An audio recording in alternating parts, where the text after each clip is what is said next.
Assembly chamber. Sound.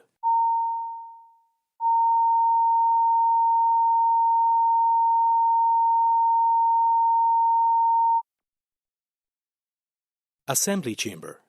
Sound.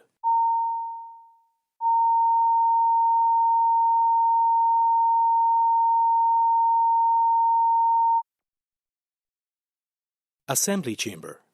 Sound.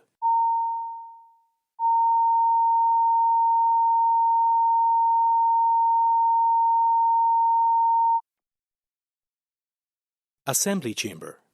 Sound.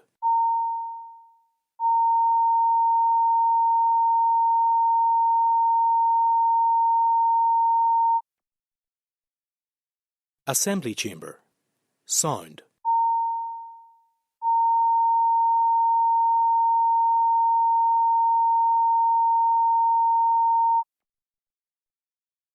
Assembly chamber. Sound.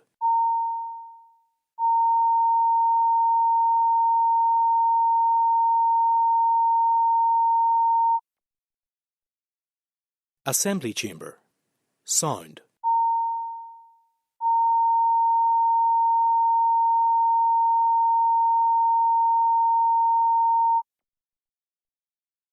Assembly chamber. Sound.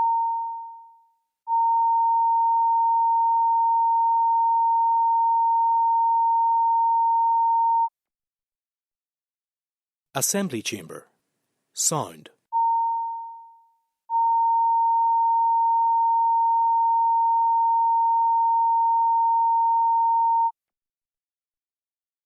Assembly chamber. Sound.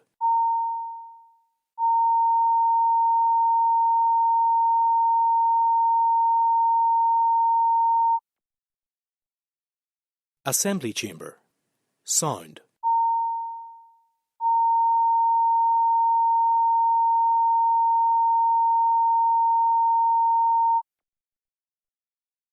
Assembly chamber. Sound.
Nine members, that standing orders allow 15 minutes for a nomination to be made and for the nominee to take up the selected office. It's not necessary to seek a suspension for this time to be available. Any additional time would require Assembly approval. So I shall now call on Ms Michelle O'Neill as nominating officer of the party, which is the highest figure under the formula, to elect an available statutory committee and nominate a person who is a member of her party and of the Assembly to be its chairperson or deputy chairperson. I select the Committee of Health and I nominate Liz Kimmins as the chair. Is the member willing to take up the office for which she has been nominated? Yes. I announce the appointment of Liz Kimmins as chairperson of the Committee for Health. Okay. I now call on Keith Buchanan to select an available statutory committee to nominate a person who is a member of his party and of the Assembly to be its chairperson or deputy chairperson. Thank you, Mr Speaker. I nominate Joanne Bunting to be chairperson of the Committee for Justice. Is Ms Bunting willing to take up the office for which she has been nominated? Thank you, Mr Speaker, I am. I announce the appointment of Joanne Bunting as chairperson of the Committee for Justice. I now call on Ms Nuala McAllister to select an available statutory committee and to nominate a person who is a member of her party and of the Assembly to be chairperson or deputy chairperson. Thank you, Mr Speaker. I select the Committee for Education and I nominate Nick Matheson as chair. Is a member willing to take up the office for which he has been nominated? Thank you, Mr Speaker. I am. I announce that the appointment of Nick Matheson as chairperson of the Committee for Education. I call again on Ms Michelle O'Neill to select and nominate. I select the Committee of Communities and I nominate Colin McGrath. Is a member willing to take up the office for which he has been nominated? I am. I announce the appointment of Colin McGrath as chairperson of the Committee for Justice or Committee for Communities. I call again on Keith Buchanan to select and nominate. Thank you, Mr Speaker. I nominate Philip Brett for chair of Economy Committee. Is the member willing to take up the office for which he has been nominated? I am. I announce the appointment of Philip Brett as chairperson for the Committee of the Economy. I now call on Doug Beattie to select an available statutory committee and nominate a person who is a member of his party and the Assembly to be its chairperson or deputy chairperson. Thank you, Mr Speaker. I choose the Committee for Agriculture, Environment and Rural Affairs. My nomination for chair is Tom Elliott. Is the member willing to take up the office for which he has been nominated? Mr Speaker, I am. Thank you. I announce the appointment of Tom Elliott as chairperson of the Committee for Agriculture, Environment and Rural Affairs. I call again on Michelle O'Neill to select and nominate. We select the Vice Chair of the Education Committee and we nominate Pat Sheehan. Is the member willing to take up the office for which he has been nominated? The letter was lodged this morning that Pat is actually absent today, so the letter states that Pat is willing to accept the nomination in his absence. Yes, we can confirm that written confirmation that Pat Sheehan is willing to take up office for which he has been nominated. So I announce Pat Sheehan as Deputy Chairperson of the Education Committee. I again call on Nuala McAllister to select and nominate. Thank you, Mr Speaker. I select the Committee for the Executive Office and I nominate Paula Bradshaw as chair. Is a member willing to take up the office for which she has been nominated? Thank you, Mr Speaker. Yes, I am. I announce the appointment of Paula Bradshaw as chairperson of the Committee for the Executive. I again call on Keith Buchanan to select and nominate. Thank you, Mr Speaker. I nominate Deborah Erskine to be chair of the Infrastructure Committee. Is the member willing to take up the office for which she has been nominated? Thank you, Mr Speaker. Yes, I am. I announce the appointment of Deborah Erskine as chairperson of the Infrastructure Committee. I now call on Mr Matthew O'Toole to select an available statutory committee and nominate a person who is a member of his party and the Assembly to be its chairperson or deputy chairperson. Thank you, Mr. Speaker. This is slightly embarrassing because I wasn't expecting to be in this position, but I select the Committee of Finance and I nominate myself, Matthew O'Toole, MLA, to be chair of said committee. I hope that's within standing orders. Is the member willing to take up the office of chair? Speaker, can I have a 15-minute adjournment to... Yes, I'm willing to take up said office. I announce the appointment of Matthew O'Toole as chairperson for the Finance Committee. I call again on Michelle O'Neill to select and nominate. I choose the Vice Chair of the DERA Committee and I nominate Declan McAleer. Is the member willing to take up office for which he has been nominated?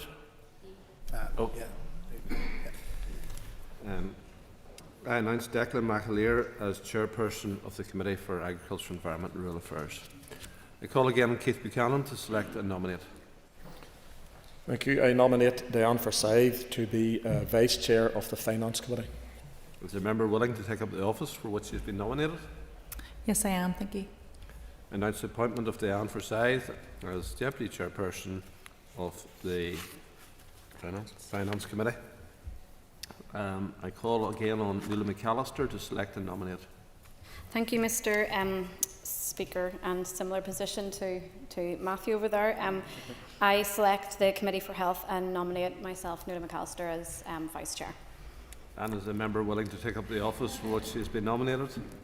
Yes, this time. I announce the appointment of Nuala McAllister as Deputy Chairperson of the Committee for Health. Call again on Michelle O'Neill to select and nominate. Gary Mogul Cancorlia, I choose the Vice Chair of the Justice Committee and nominate Deirdre Hargey. Is the member willing to take up the office for which she has been nominated? Yes. I announce that the appointment of Deirdre Hargey as Deputy Chairperson of the Justice Committee. I call on Keith Buchanan to select and nominate. Thank you. I nominate Gary Middleton to be Vice Chair of the Economy Committee. Is the member willing to take up the office for which he has been nominated? Thank you, Mr. Speaker. I am. I announce the appointment of Gary Middleton as Deputy Chairperson of the Committee for the Economy. I now call on Doug Beattie to select and nominate. Thank you, Mr. Speaker. I nominate the Vice Chair of the Infrastructure Committee and my nomination is John Stewart. Is the member willing to take up the office for which he has been nominated? I am. Thank you. I announce the appointment of John Stewart as Deputy Chairperson of the Committee for Infrastructure. I call on Michelle O'Neill to select and nominate. Gary Mogul, I choose the Vice Chair of the Communities Department and nominate Ciara Ferguson. Is the member willing to take up the office for which he has been nominated? I am. Thank you. I announce the appointment of Ciara Ferguson as Deputy Chair for a Committee of the Communities. Finally, I call on Nuala McAllister to select and nominate. Mr. Speaker, I nominate Connie Egan for Vice Chair of the Committee for the Executive Office. Is the member willing to take up the office? Thank you, Mr. Speaker. I am. We announce Connie Egan as the appointment of Connie Egan as Deputy Chairperson of the Executive Committee. Thank you. That concludes the appointment of chairpersons and deputy chairpersons of the statutory committees. The next item of business on the order paper is the appointment of chairs and deputy chairs of standing committees. I am required to supervise the appointment of a chairperson and deputy chairperson to each standing committee, other than business committee, in accordance with the procedure set out in Standing Order 51. Standing orders make provision for the Committee on Procedures, the Public Accounts Committee, the Committee on Standards and Privileges, the Audit Committee and the Assembly and Executive Review Committee. Further to those, the Windsor Framework Democratic Scrutiny Committee Regulations 2024 was come into force last Friday, make provision for a Windsor Framework Democratic Scrutiny Committee to be established by the Assembly. The membership of the committee is to be determined in the same way as the membership of standing committees. Before we commence, I remind parties of the requirement of Standing Order 56.3 that neither the chairperson nor deputy chairperson of the Public Accounts Committee shall be a member of the same political party as the Minister of Finance or of any junior minister appointed to the Department of Finance. I would also remind parties of the Standing Order 56.4 that where there is an opposition, the chairperson of the Public Accounts Committee shall be nominated by the Leader of the Opposition. For all other standing committees, I shall ask that the nominating officer of each political party, in the order required by the formula contained in Standing Order 51.2, to select an available standing committee and nominate a person who is a member of his or her party and of the Assembly to be chairperson or deputy chairperson. I shall now call on Michelle O'Neill as nominating officer of the party, which is the highest figure under the formula laid down in Standing Orders, to select an available standing committee and nominate a person who is a member of her party and of the Assembly to be chairperson or deputy chairperson. We choose the Windsor Framework Democratic Scrutiny Committee, and we nominate Declan Kearney as the chair. And is a member willing to take up the office for which he has been nominated? Thomas Tulchina, Corlia, willing. I announce the appointment of Declan Kearney as chairperson of the Windsor Framework Scrutiny Committee. I now call on Mr Keith Buchanan to select an available standing committee and nominate a person who is a member of his party and of the Assembly to be chairperson or deputy chairperson of it. Thanks, Mr Speaker. I nominate Jonathan Buckley to be chairperson of the Assembly and Executive Review Committee. Is the member willing to accept the nomination? I am. I announce Jonathan Buckley as chairperson of the Assembly and Executive Review Committee. I now call on Nuala McAllister to select an available standing committee and nominate a person who is a member of her party and of the Assembly to be chairperson or deputy chairperson. Thank you, Mr Speaker. I select Committee for Procedures and nominate Kelly Armstrong as chair. Is the member willing to take up the office for which she has been nominated? Mr Speaker, thank you. I announce the appointment of Kelly Armstrong as chairperson of the Committee for Procedures. I call again Michelle O'Neill to select and nominate. We choose the Standards and Privileges Committee and nominate Philip McGuigan. Is the member willing to take up the office for which he has been nominated? Yes. I announce the appointment of Philip McGuigan as chairperson of the Committee for Standards and Privileges. I call again on Keith Buchanan to select and nominate. Thank you. I nominate David Brooks to be Vice Chair of the Democratic and Scrutiny Committee. Is the member willing to take up the office for which he has been nominated? I am. I announce the appointment of David Brooks as Deputy Chair of Windsor Framework Democratic Scrutiny Committee.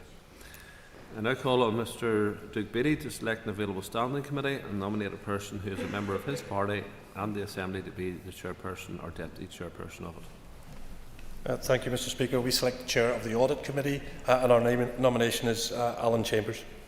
Is the member willing to take up the office for which he has been nominated? I am, Mr Speaker. I announce the appointment of Alan Chambers as chairperson for the Audit Committee. I call again on Michelle O'Neill to select and nominate. We choose the ERC Committee, the Assembly Executive Review Committee, and nominate Padraig Delargy. Is the member willing to take up the office for which he has been nominated? I am. I announce the appointment of Padraig Delargy as chairperson of the Assembly Executive Review Committee. I call again on Nuala McAllister to select and nominate.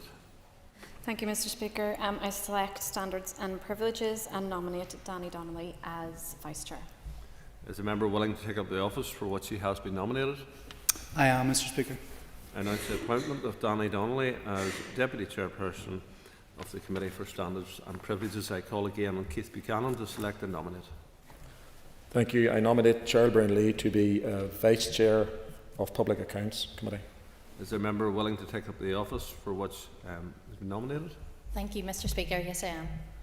I announce the appointment of Cheryl Brown-Lee as Deputy Chair of the Public Accounts Committee. It's now the turn of the SDLP to nominate. On Saturday, the party informed the Assembly that it chose to be recognised as the opposition. Standing Order 56.4 requires that where there is an opposition, the chairperson of the Public Accounts Committee is to be nominated by the Leader of the Opposition. So I now call on Mr Matthew O'Toole to nominate a member to be chairperson of the Public Accounts Committee. Thank you, Mr Speaker. In line with Standing Order 56.4, in my role as Leader of the Opposition, I nominate Daniel McCrossan, MLA, to be Chair of the Public Accounts Committee. Is the member willing to take up the office for which he has been nominated? I am, Mr Speaker. I announce the appointment of Daniel McCrossan as Chairperson of the Public Accounts Committee. I call again on Michelle O'Neill to select and nominate. We choose Vice Chair of Procedures and nominate Sinead Ennis. Is the member willing to take up the office for which she has been nominated? I am. I announce the appointment of Sinead Ennis as Deputy Chairperson of the Committee for Procedures. I call again on Keith Buchanan to select and nominate. Thanks, Mr. Speaker. I nominate myself to be Vice Chair of Audit Committee. Is the member willing to take up office for what she's been nominated? Yes. I announce the appointment of Keith Buchanan as Vice Chair or Deputy Chairperson for the Audit Committee. Thank you. That concludes the appointments of Chairpersons and Deputy Chairpersons of the Standing Committee. I remind the nominating officers of the requirements of standing. No, so that's fine. Next item of business is the nomination of a Deputy Speaker to act as Principal Deputy Speaker. The process will be conducted in accordance with Standing Order 5A. I'll begin by asking for a nomination. Any member may rise to nominate one of the Deputy Speakers to act as a Principal Deputy Speaker. I'll then confirm that the person nominated is willing to act as Principal Deputy Speaker, and then a debate relevant to that nomination will take place. The Business Committee has agreed that only one member should speak on behalf of each party. In the debate, they'll be allowed up to 3 minutes each. At the end of the debate, I'll put the question on the nomination. The vote will be on a cross-community basis. If the proposal is not carried, I shall ask for a further nomination and the process will be repeated. Do I have a proposal for Deputy Speaker to be nominated as Principal Deputy Speaker? Ms Michelle O'Neill. May I nominate Carly Cullen for the position of Principal Deputy Speaker? Does Carl Cullen agree to act as Principal Deputy Speaker? I do. Standing orders provide for a debate to take place on the nomination. Members may speak only once in the debate. Standing order requires the debate to be relevant to the nomination, so I will not allow members to stray into other areas. Members will have up to 3 minutes in which to speak. I call Michelle O'Neill.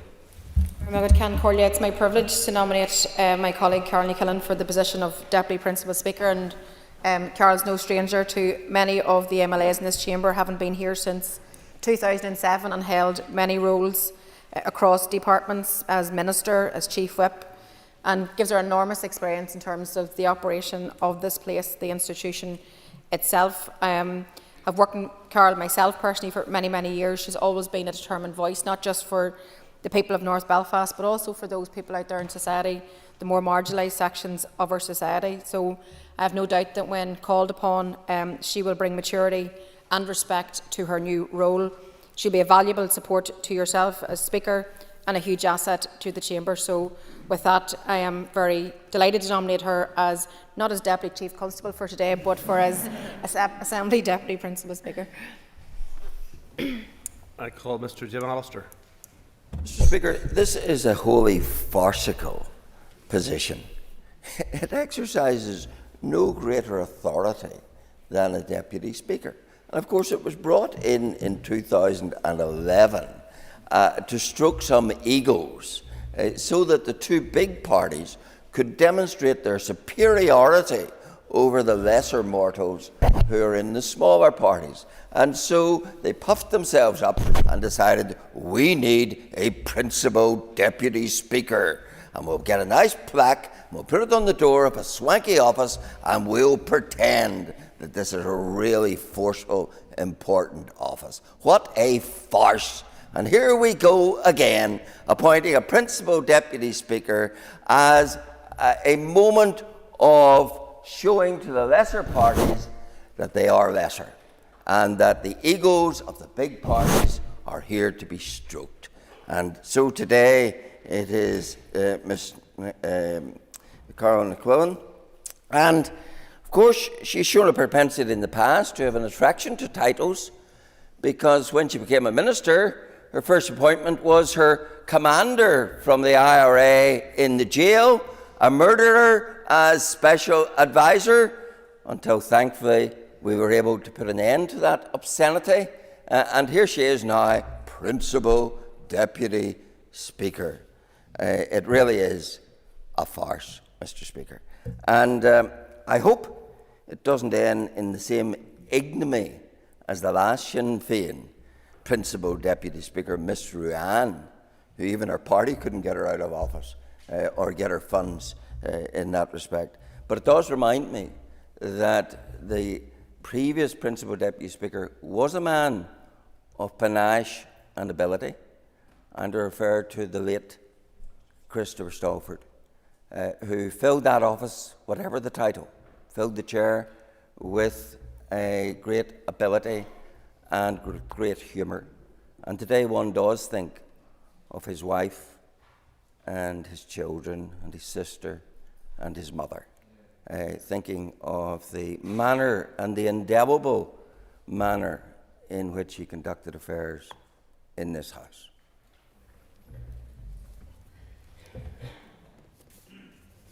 Can I thank the member for raising the late Christopher Stalford, and it certainly has been something which has been on my mind over the course of the last few days, and his absence.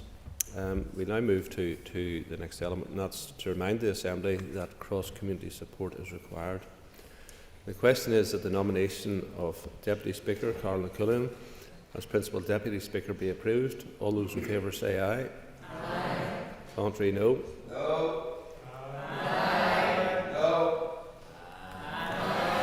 As there are ayes from all sides of the chamber, and I only believe there's one dissenting voice, I'm satisfied that the cross-community support has been demonstrated. So I offer my congratulations to Colin McGrath as Principal Deputy Speaker. That concludes that item of business, so we will move on. Next item on the order paper is a motion on public finances. I'll ask the clerk to read the motion. That this Assembly endorses the letter sent to Prime Minister Sunak by all executive ministers calling for our public finances to be placed on a sustainable footing and for the executive to have the resources that it needs to deliver effective public services. Thank you. I'll call on Sinéad Ennis to move the motion. Moved. Thank you. The Business Committee has agreed to allow for up to 2 hours for this debate. The proposer of the motion will have 10 minutes to propose and 10 minutes to wind. As an amendment has been selected and is published in the Marshall list, 15 minutes will be added to the total time for debate. Please open the debate on the motion. And can I just say that it is a relief, and we are delighted that we have been able to achieve all-party support in relation to this motion. And I'm sure I speak for us all when I say we are relieved to be back in the chamber doing the job that we're elected to do and working together to support workers and families. All parties today are speaking with one voice to ensure the executive has the resources it needs to deliver effective public services.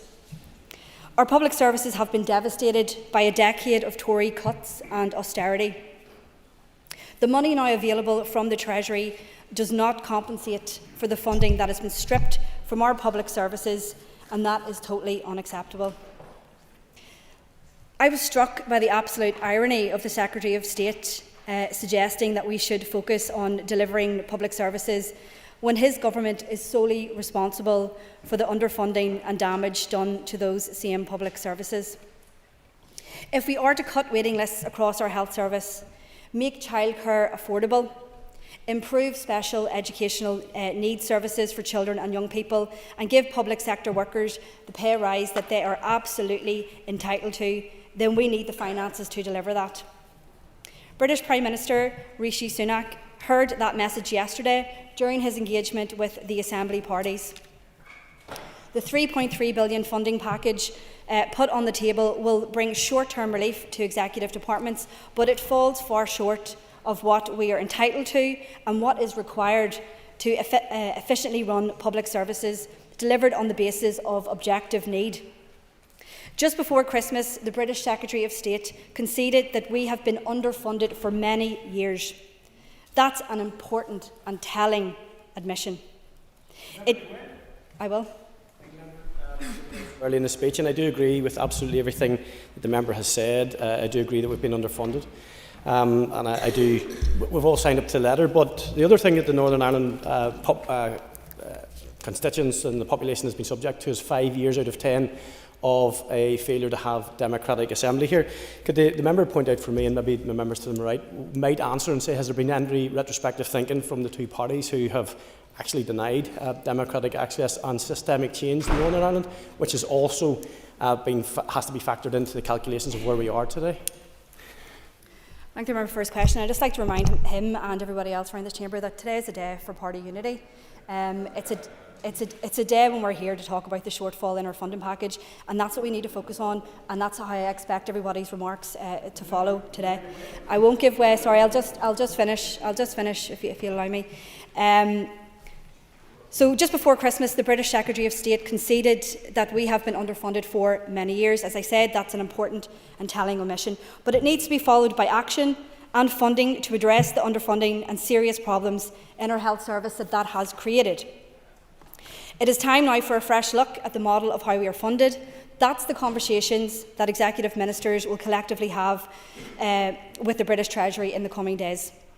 That must come in the form of a new fiscal framework that delivers effective public services that meets the needs of people here, instead of one that results in an endless cycle of financial crises.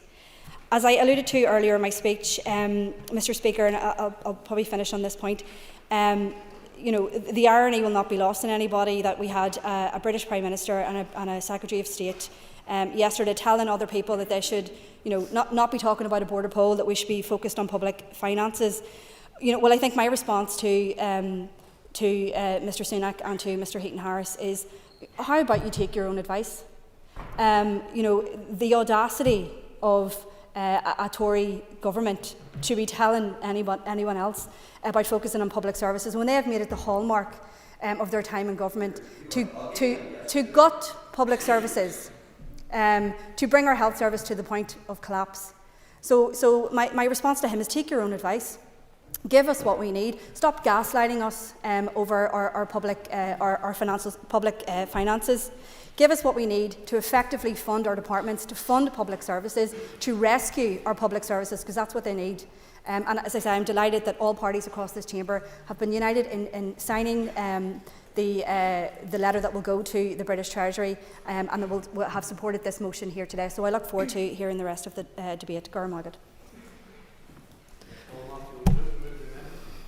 Thank you, Mr. Speaker. I am delighted that we are back in the chamber of the Northern Ireland Assembly debating the vital issues that face the people. I need to move the amendment first, or do I need to say just moved? 10 minutes to propose and 5 minutes to wind. All other speakers will have 5 minutes. Like Scrappy Doo, Mr. Speaker, let me add him. Some of us have slightly rusty on the process after a couple of years.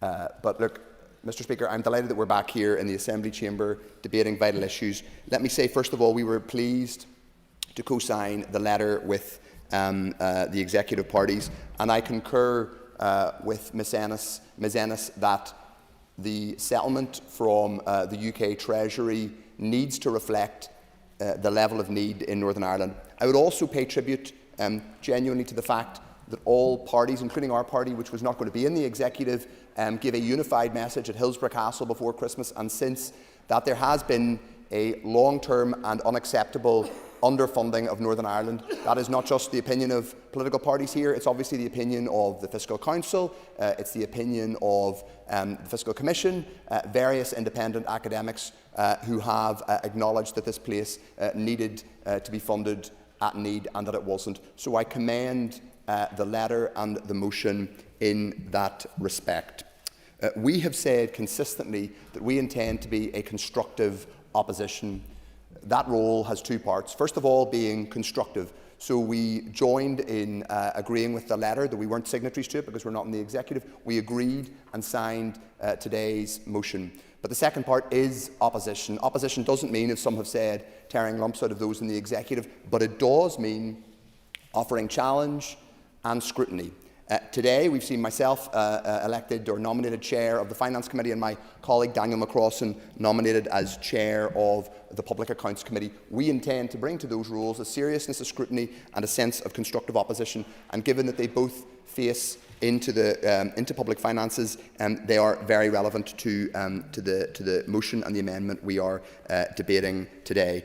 Mr. Speaker, Northern Ireland's public services are in an absolute mess. It's almost too painful to list the problems with our health service, but they are shocking. Hospital waiting lists are twice as long as those in the Republic.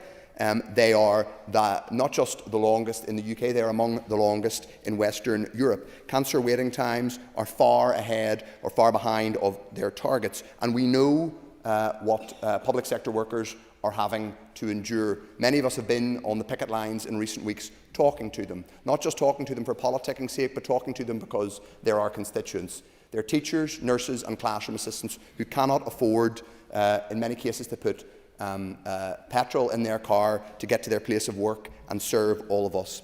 So it is welcome that we are here in the Chamber doing our work and debating, and it is welcome that there is a degree of unanimity around the need for the maximum financial settlement from the UK Government. But it is also important that the executive parties, and particularly under the leadership of both First and Deputy First Minister and the new Finance Minister, promptly and quickly come together to agree, as our amendment says, a costed plan to start to resuscitate public services. Pivotal, the Northern Ireland Policy think tank, which has come together in the last number of years, has published a paper in recent days talking about the need for not just a period of stability, but difficult decisions from the executive parties, and also a proper move towards budget setting and honesty with the public around the time it's going to take to repair our public services and the steps that are going to be needed. We think in our role as an opposition it is completely vital for us to say to the executive parties, and particularly to the Minister of Finance, who she's not in her place, but I congratulate her very warmly on her appointment. She is a really talented public representative. I served with her on the Economy Committee, and I wish her very well, because she, I hope, is going to be, I'm sure she'll acquit herself and work very hard in that role. But we do think that the time is right to ask her to take the lead with First and Deputy First Ministers to bring forward a plan in conjunction with the financial settlement that has been provided by London, and communicate to the public in this region what the plan is to start to resuscitate public services. How are we going to start to get waiting times down? How are we going to start to deal with the crisis in special educational needs? And yes, how are we going to take advantage of the economic opportunities that lie in front of us? What I will pledge as the Leader of the Opposition is that our approach to that will always be constructive. I'm sure at times we will be accused of stunts, as we were the other day. We'll be accused of hurling from the ditch or being Monday morning quarterbacks, but that's the job of being an opposition, and those are the things that are levelled at an opposition, just as the job of those in government is to take difficult decisions and be honest and provide leadership to the people who have elected them. So, Mr. Speaker, let me commend our amendment. Let me reiterate my party's support for the motion itself, and hopefully the motion as amended, because those who have just entered office have a really big job to do.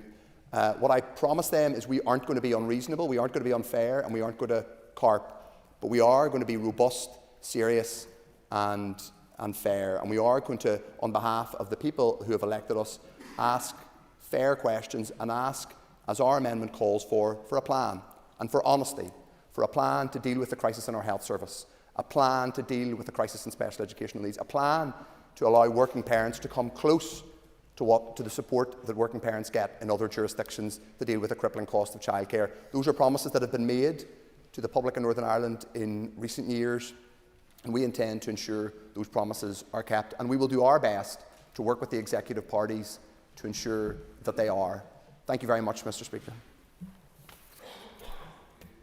We will now call Philip Brett, and as this is Mr. Brett's maiden speech, the first opportunity to speak as a private member, I'd remind that this convention that a maiden speech is made without interruption. However, if you choose to express views that would provoke an interruption, you're likely to forfeit that protection. I call Philip Brett. Thank you, Mr. Speaker, and can I associate myself with your remarks and the people of North Belfast sending our best wishes to our monarch. Could I also start by offering my apologies to my mother, who has been logged on since 7 a.m. to watch proceedings today, to watch this moment, and I apologise for our tardiness here today. Mr. Speaker, it is with huge honour and grateful thanks to the people of North Belfast that I rise to support this motion and to make my maiden speech here in the Northern Ireland Assembly. In May 2022, the people of that wonderful constituency bestowed upon me the greatest honour. The honour of being their voice, the honour of being their champion, and the honour of being their MLA. They chose a new voice from a new generation who was committed to work hard for everyone.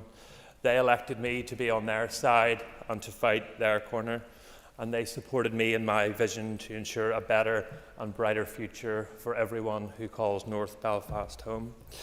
Whilst I will never be able to fully repay the trust that they put in me, I commit today with a renewed sense of vigour and indeed boundless optimism for the future to continue to work to build back that proud community by bringing to an end the chronic housing crisis in North Belfast, by ensuring every child in North Belfast fulfils their full potential, and by demanding an end to health inequalities. As long as I remain MLA for North Belfast, we will never settle for second best. We are a proud community, yes, shaped by our past, but that will not define our future, and I'm even more confident that our best days in North Belfast lie ahead.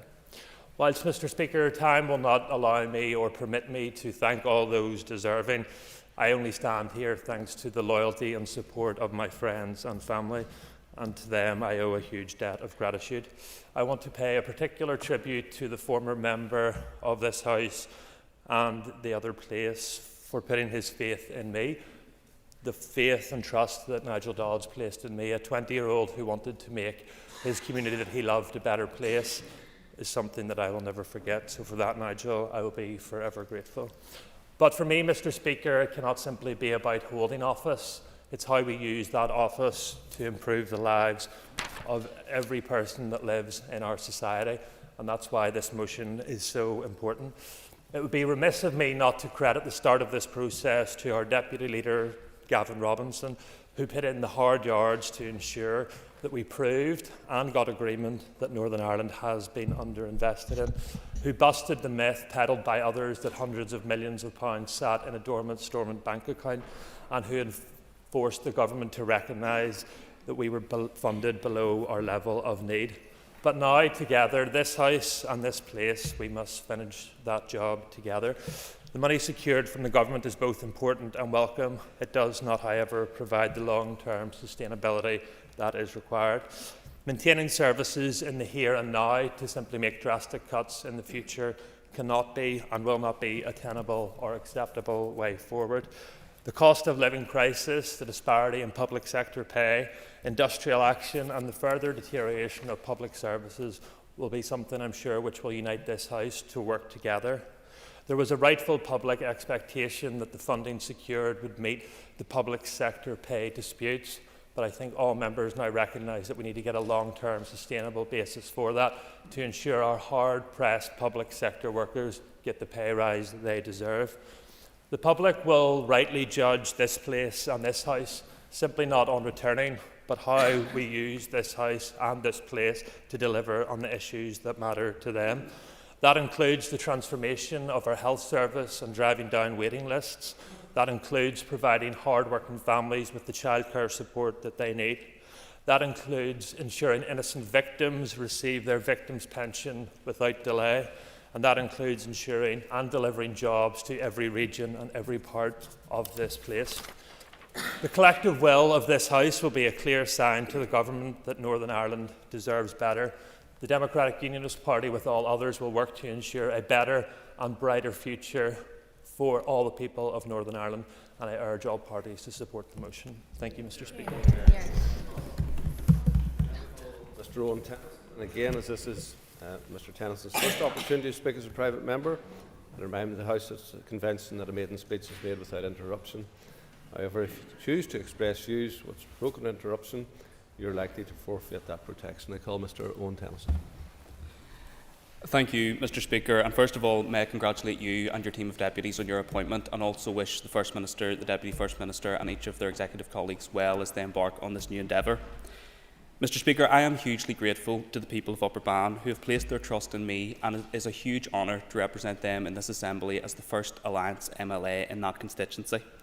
I also wish to pay tribute to Dolores Kelly of the SDLP, my predecessor, who served the constituency with distinction for many years.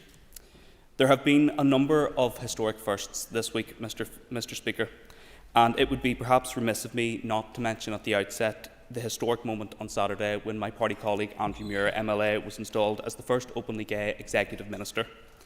On a personal note, I am immensely proud of my colleague whose appointment represents a landmark moment for equality and takes us one step closer to an executive which fully represents the diversity of the society we are all here to serve. Rightly, Mr. Speaker, though, there is an expectation outside this House that we quickly move on from the symbolism and start to deliver for the people that we represent. There is no doubt, as others have said, that the challenges are immense. The cost of living is weighing heavily on households and businesses, with too many struggling to make ends meet. Nurses, teachers, classroom assistants and so many other public servants have been forced onto picket lines in pursuit of fair pay. Our health service is in need of radical transformation and reform, and parents are being crippled by the cost of childcare. Delivering upon those shared ambitions that we all share in this chamber and tackling those challenges will require a step change in approach to our public finances, both from the UK Government, but also, Mr. Speaker, I would argue from those of us in this chamber. And so on that basis, we are content to support the motion and the amendment today. Over the last 13 years, successive Tory governments have given us more than a decade of austerity, a botched Brexit, a disastrous mini-budget, prioritised tax cuts over public spending, and have ignored the impact of the so-called Barnett squeeze.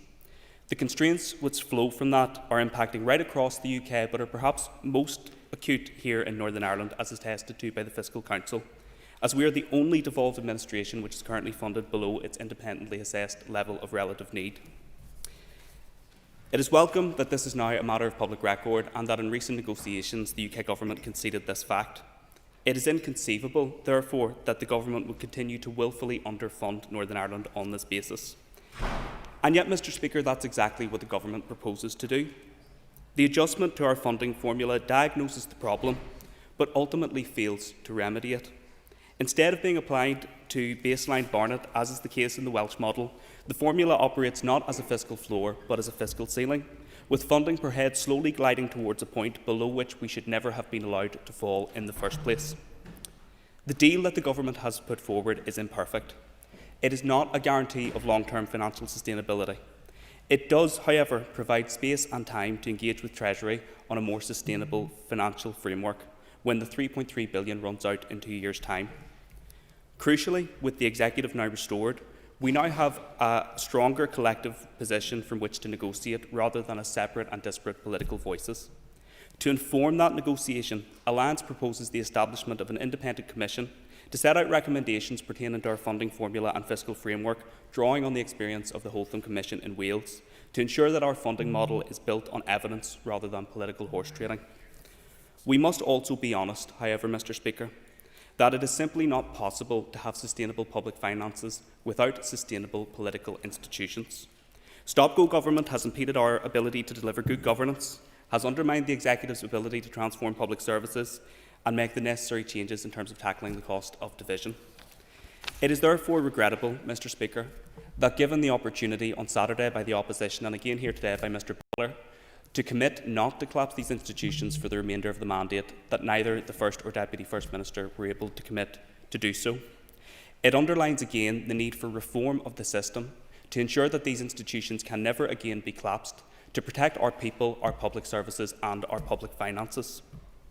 Undoubtedly, huge challenges and difficult decisions lie ahead both for the Assembly and the Executive. I wish to give my commitment at this juncture that I want to work constructively with all of the Executive Ministers as they navigate those challenges. I would much rather that those decisions be taken by locally accountable and elected local ministers than be in the hands of the Secretary of State and the Conservative Government.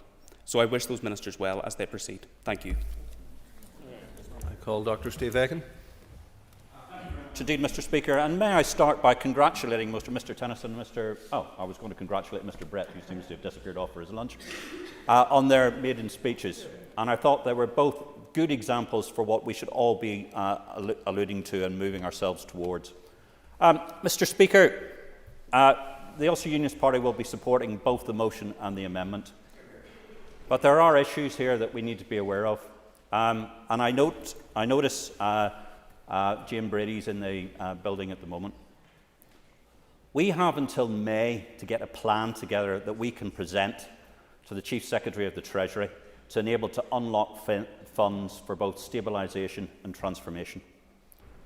We have to get a programme for government that matches what we need to do to be able to demonstrate that we can put ourselves on a sustainable footing.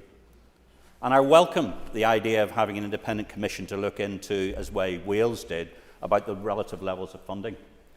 What we know from both the Fiscal Commission and also the fiscal work the Fiscal Council has done, that there is already a lot of data there.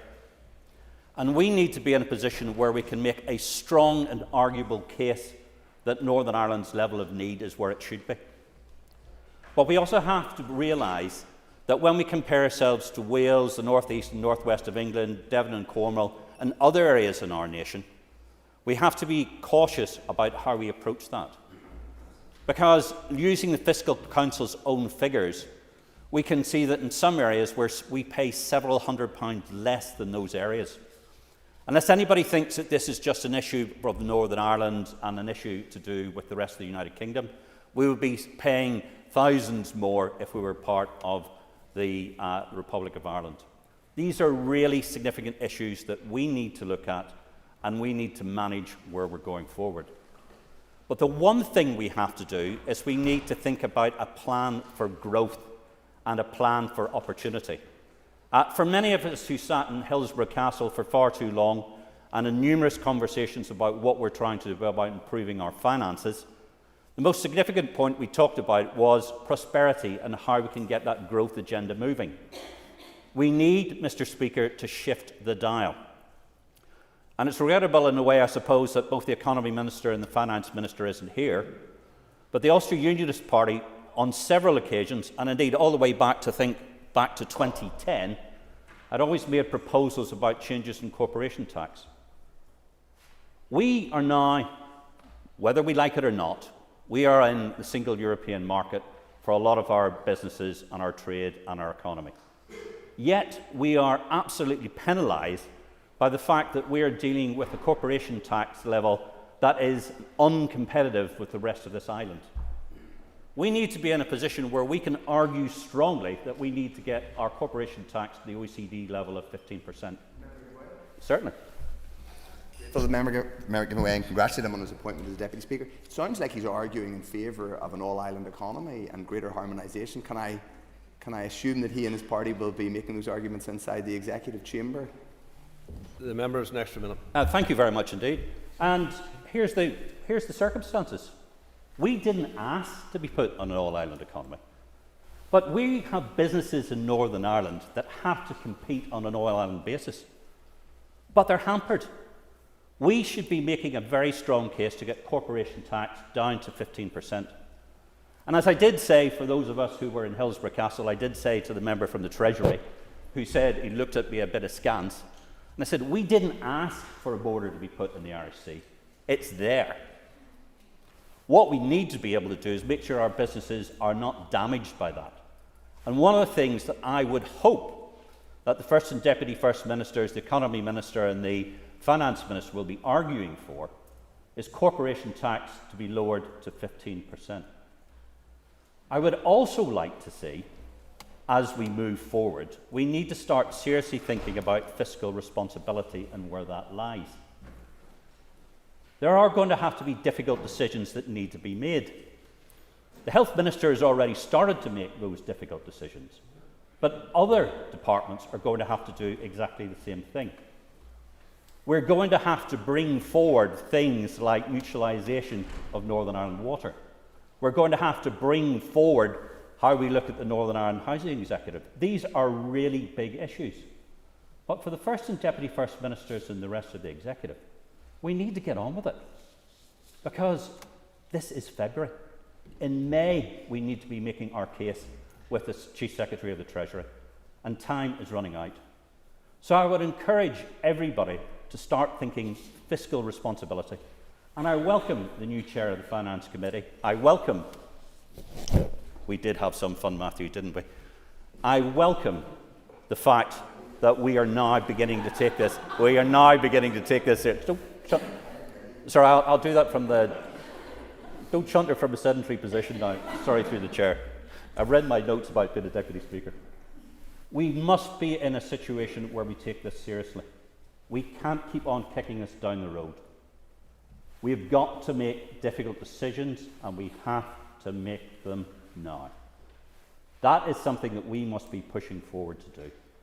But, Mr. Speaker, thank you. I now call on Diane Forsyth, and as this is Ms Forsyth's first opportunity to speak as a private member, I'll remind the House that it is a convention that a maiden speech is made without interruption. However, if you choose to express views that provoke an interruption, you're likely to forfeit that. Diane Forsyth. Thank you very much, Mr. Speaker, and I welcome the opportunity to rise in support of this motion and make my maiden speech. I consider it a great honour and a privilege to be able to represent Southdown in this place.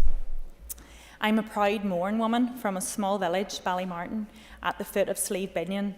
I love where I live, the beautiful countryside, the culture, diversity of industry from farming, fishing, manufacturing and much more, but especially the people at the heart of our rural communities.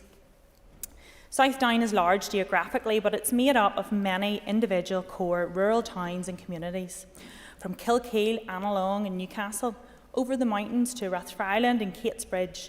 We have Warrenpoint, Clock, Dundrum, Crossgar, Downpatrick and many more, and all these rural communities are who I represent in this House. And rural communities have disproportionately been disadvantaged by the chronic underfunding Northern Ireland has experienced over many years. Access to emergency healthcare in the countryside is a huge challenge. The poor transport infrastructure, which cuts us off so easily in times like the recent flooding. Rural transport, access to nearby preschool places and childcare facilities all face significant barriers. And all of this is a consequence of the long-term injustice in the funding of public services in Northern Ireland. And for decades, our public funding was spent rebuilding and patching up our roads, hospitals and town centres after the devastation of bombings. Unlike other jurisdictions at that time, we were not investing our money in enhancing our infrastructure, railway networks, making hospitals world-class, and we have inevitably fallen behind in our services. But on top of this pressure, our funding model has also not been sufficient. And I support all that was previously said by my colleague Philip Brett, and I would like to thank our DUP Deputy Leader, Gavin Robinson MP, and our DUP peers in the House of Lords, particularly Lord Morrow, for their debates on this matter. The consequences of funding being below need are so damaging and so dislocating that when parts of the United Kingdom get so close to need, it is vital that the UK government treats them and is seen to treat them in exactly the same way, affording them an equality of protection. And so I make no apology in arguing strongly that Northern Ireland should benefit from exactly the same protections that Wales has enjoyed since 2012, and especially since 2018-19. Mr. Speaker, Northern Ireland's funding should never have been allowed to fall below need. The UK Government cannot adopt a UK needs formula and agree to intervene to protect one part of the UK to ensure its funding does not fall below need, while simultaneously not doing so for another part of the UK. Not only allowing it to fall to need, but to plunge well below it, and that is what has happened. And not only that, but the government has had the audacity to then compound our underfunding going forward by making us pay back an overspend last year. An overspend that would never have happened had they funded us to need in the first place, let alone funded us to need plus an uplift. And it is not acceptable to say that protecting funding to need in one part of the country must be done by means of an uplift and a fiscal floor, while another part of the country will have to make do with a fiscal ceiling to the level of need and a recurring £600 million deficit in the baseline arising from our underfunding. So, Mr. Speaker, Northern Ireland cannot afford to settle for a fiscal ceiling or a fiscal floor. Our block grant budget needs to be afforded the same protection as Wales, a fiscal floor to need and an uplift, and that is the only fair way forward. I support this motion. I support sustainable finances with multi-year budgets. We need this to be able to deliver on public services for Northern Ireland, to deliver on key objectives like childcare, to ensure that no mother or father in Northern Ireland has to choose between caring for their children or going to work, to ensure our rural communities are delivered the critical infrastructure that they need to thrive and to deliver a better future for Northern Ireland. Thank you. Colin Donnelly, and again, as this is the first opportunity to speak, as with the other members, I'd remind them that it's convincing that it's done without interruption. Thank you, Mr. Speaker. It's a huge privilege to be making my maiden speech here today on the first sitting of what I hope will be a sustained and productive Assembly term. As MLAs in a functioning Assembly, we have the ability to effect more change in a day in this place than we will have in a lifetime once we walk out of these doors. Like Mr. Brett, I also have to apologise to my parents who have been up in the gallery all morning. So, before I get into the motion, with your indulgence, I would like to say a few things about my predecessor and my constituency of East Antrim. Roy Beggs will be known to many of you in the Chamber, was one of the class of 1998 and served as an MLA for East Antrim from then until 2022, including as Deputy Speaker of the Assembly on 2 occasions. He was widely respected across the Chamber and across the constituency, and his continuing dedication to public life was reflected by his recent election to Mid and East Antrim Borough Council. I look forward to working with him and all our other elected local representatives to deliver a better and more positive future for the area. It was a huge privilege to have been elected to this Assembly by the people of East Antrim and to join my good friend and colleague Stewart Dixon in doubling the Alliance representation in the area, working for everyone from Jordanstown to Cushendun. Like all 17 Alliance MLAs, our politics is liberal and progressive, and we are committed to working towards a peaceful, prosperous and shared society. The constituency of East Antrim is a wonderful part of Northern Ireland. Nowhere else compares to the beautiful scenery of Island McGee, the Coast Road, or the Glens of Antrim. I grew up in Larne and went to school at Garran Tower outside Carnlough. My wife Maeve and I moved back to Larne to raise our family in the town, and it is truly an honour to represent this constituency and its people in this place. My career to date has been in healthcare, and I'm a very proud nurse. As such, I'm acutely aware of the crises that are afflicting our health service. We have more than 500,000 cases languishing on waiting lists in a country of less than 2 million people. Many, predominantly older people, wait years for routine operations like hip and knee replacements and cataract surgery. They are suffering unnecessarily as their condition worsens, often resulting in increased pain, loss of mobility, worsening eyesight, and associated mental health conditions. We have a retention and recruitment crisis across the service, with more than 7,000 vacant posts, including 2,000 of those in nursing. The RCN recently published a survey showing that 83% of nursing staff in Northern Ireland said that the actual number of nursing staff on their last shift was not sufficient to meet patients' needs safely and effectively.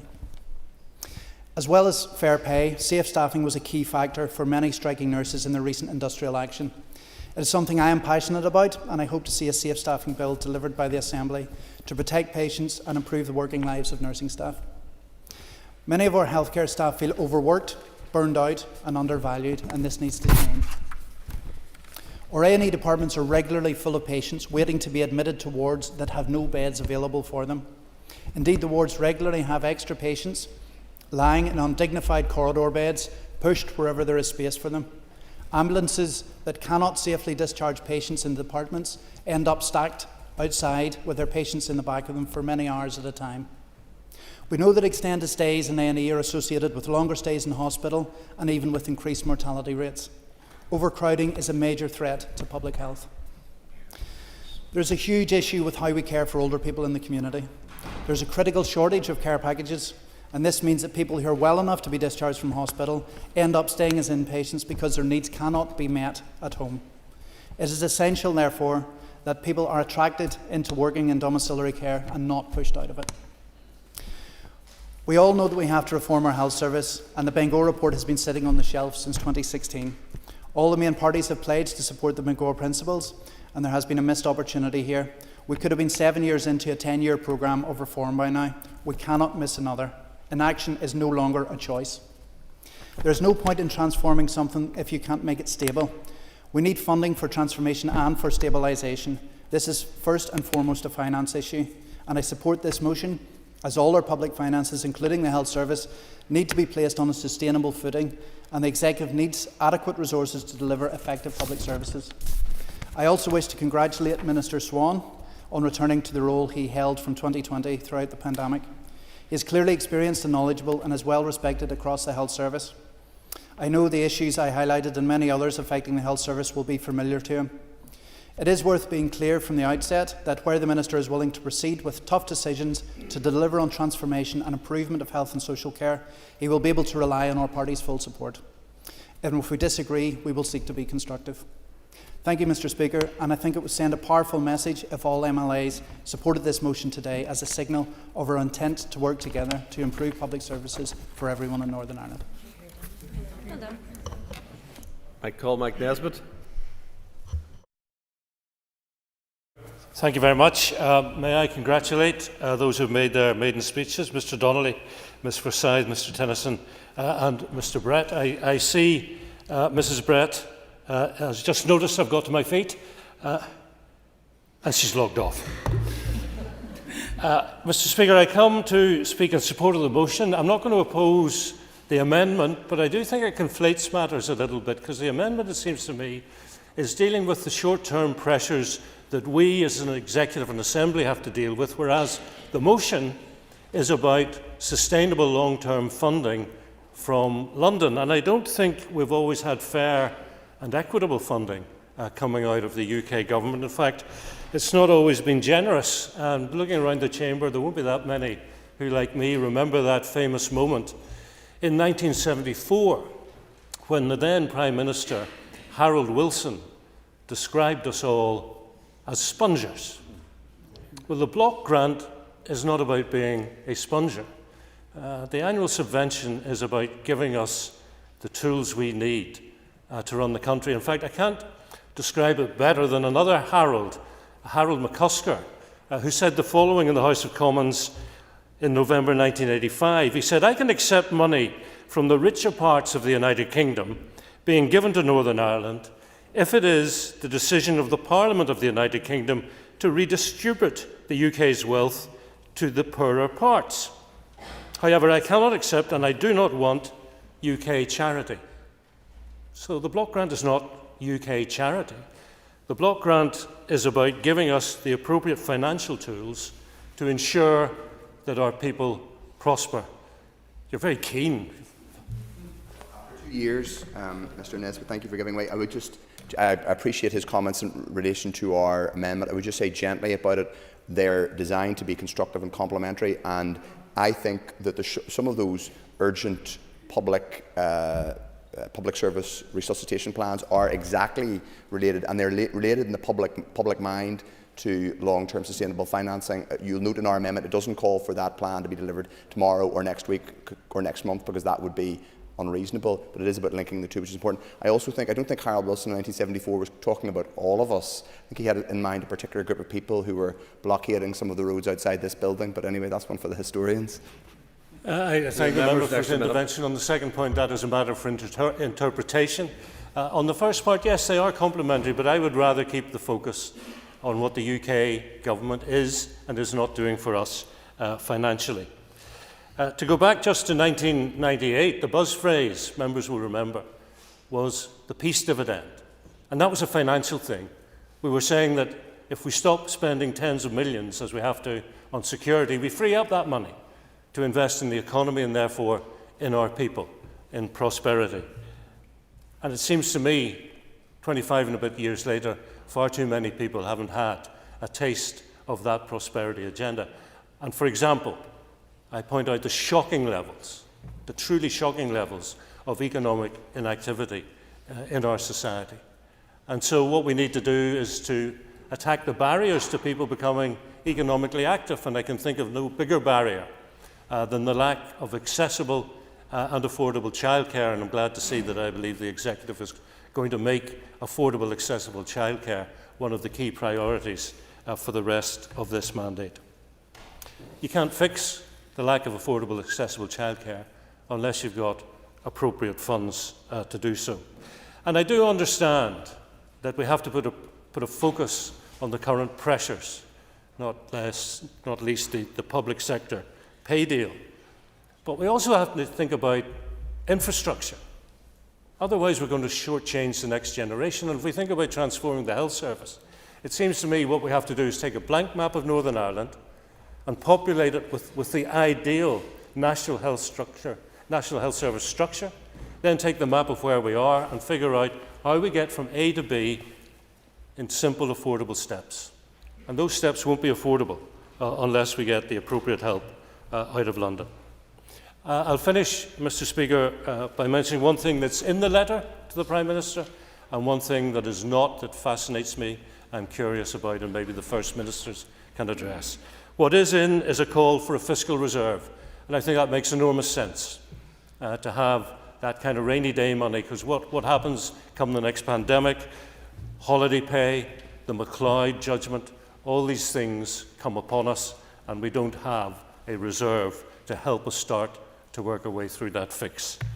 And the thing that isn't missing is something that I remember the late Martin McGuinness and Peter Robinson promoting at all-party talks back in the day. And that was the sense of a Northern Ireland bond, where we would raise money specifically for projects within Northern Ireland. And I know it's not in the letter. I haven't heard it discussed in the talks that led to the restoration. And if either First Minister could shed some light on that, I would very much appreciate it. Thank you, Mr. Speaker. McAllister, and again, this is her first opportunity to speak, so it should be done without interruption. Thank you, Mr. Speaker. As I make my first contribution in this restored assembly, I would like to pay tribute to my predecessor, Nicola Mallon. She served the North Belfast constituency for 6 years, and everyone in this chamber knows just how hard Nicola did work, and I wish her all the best for her future. I also, Mr. Speaker, want to say thanks to a number of people, and first of all I would like to start with my family. Like some of the members in here, I have my mum in the gallery up who actually has been loving the biz about the place, so she didn't mind all of the reconvening in the breaks. And I also have my nephew in the gallery, supposed to be at school today, but he's a politics A-level student, so I was thinking perhaps a letter from the First and Deputy First Minister to bring back to school, and he'd not get into any trouble. But they're just two members of a very large family that I have to thank for all the support in getting me here today, and three very special boys who are watching at home, Sam, Finn and Art. But most of all, and most importantly, is to thank my constituents of North Belfast, and I hope that I can repay them over the coming years. And as I move to the motion before us, Mr. Speaker, I think it is important to reflect that whilst we may be discussing the financial settlement, we need to ensure that we don't get lost in the numbers.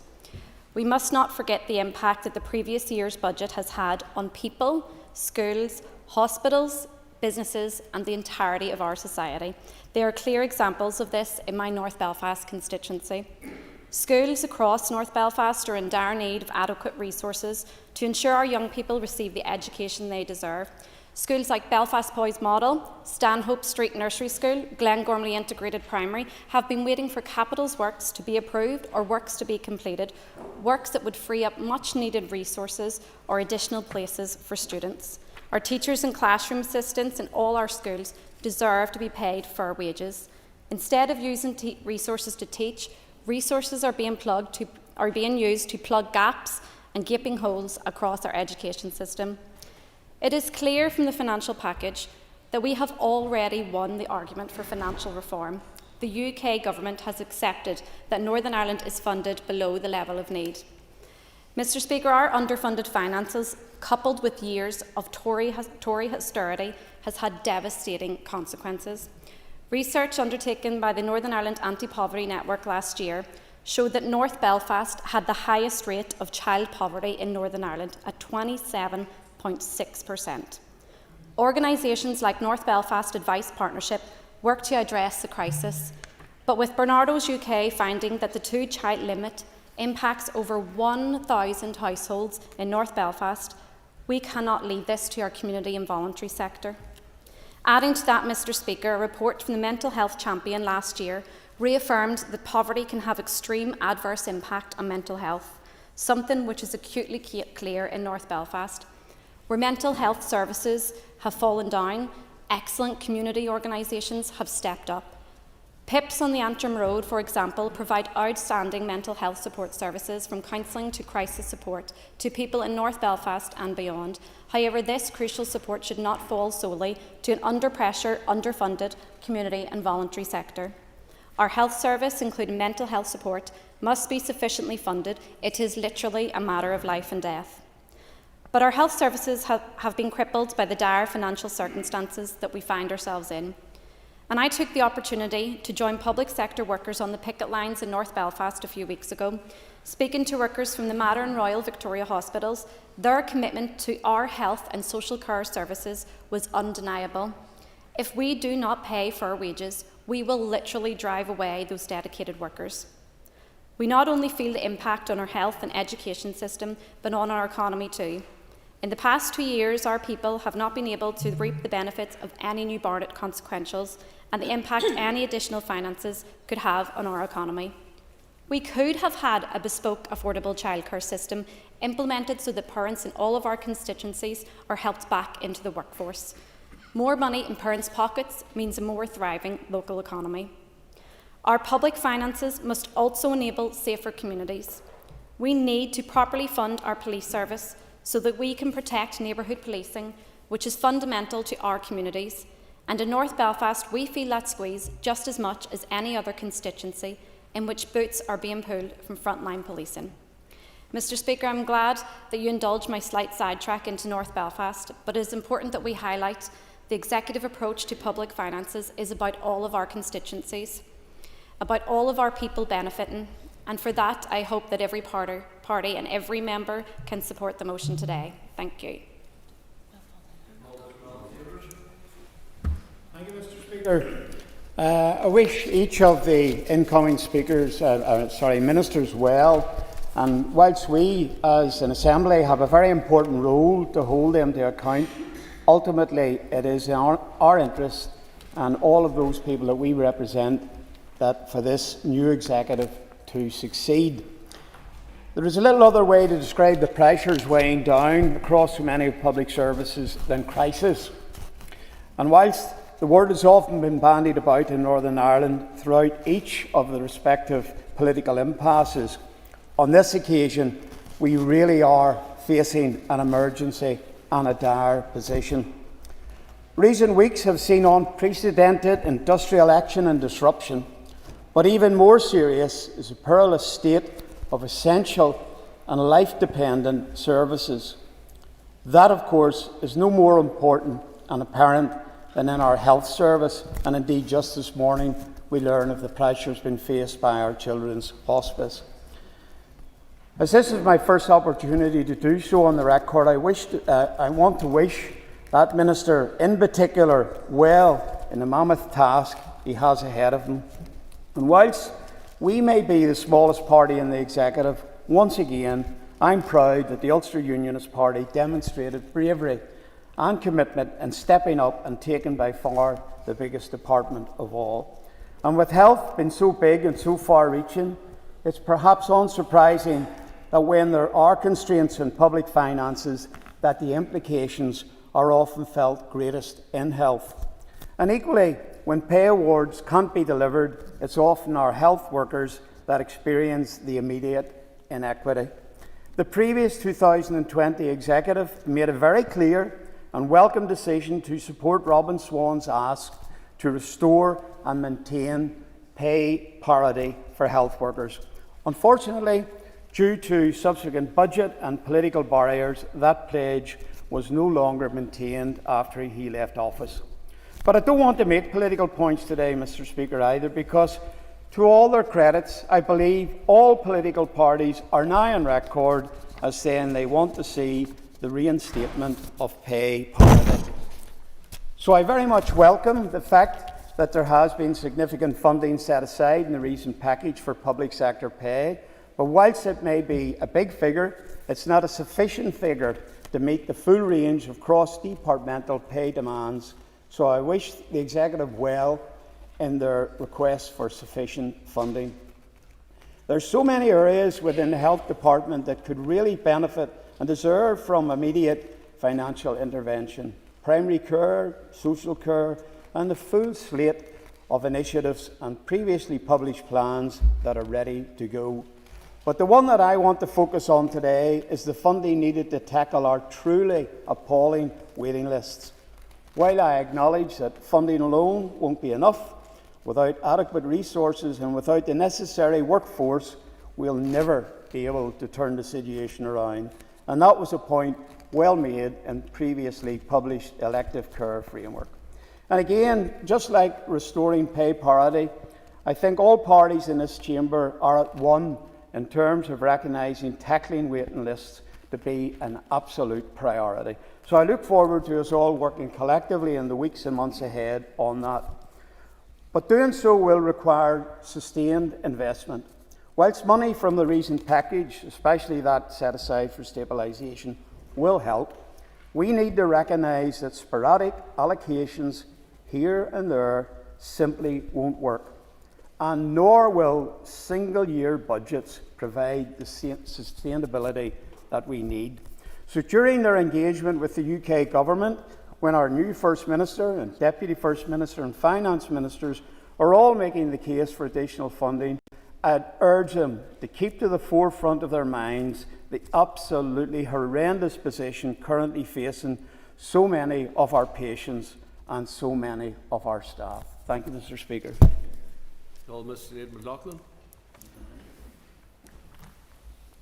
Thank you, Mr. Speaker, and can I congratulate you and the deputies and the First Minister and Deputy First Minister and all the ministers in our new executive on your positions and good speed with you in the work ahead.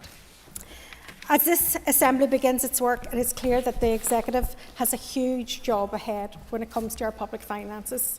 Over the last 2 years, public services have been allowed to crumble and collapse. Services that were already overstretched in the first place were tipped to breaking point, and families and workers paid a heavy price for the boycott of these institutions. I'm glad we're back in this chamber. It's been a long time. But really, the hard work starts now. In that work, the SDLP has always been made clear that we will be a constructive opposition, and we will work with parties right across every corner of this House on the issues of common cause. That includes coming together to make the case for a better deal for Northern Ireland, recognising that our public services need to be properly funded to meet the level of urgent need across this region. The British Government has already admitted that they have failed to fund us properly for many, many years, and we agree that the current deal on the table does not go far enough.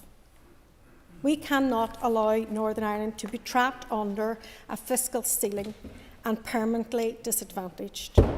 Short-term funding will only go so far before we see this institution lurch into another crisis.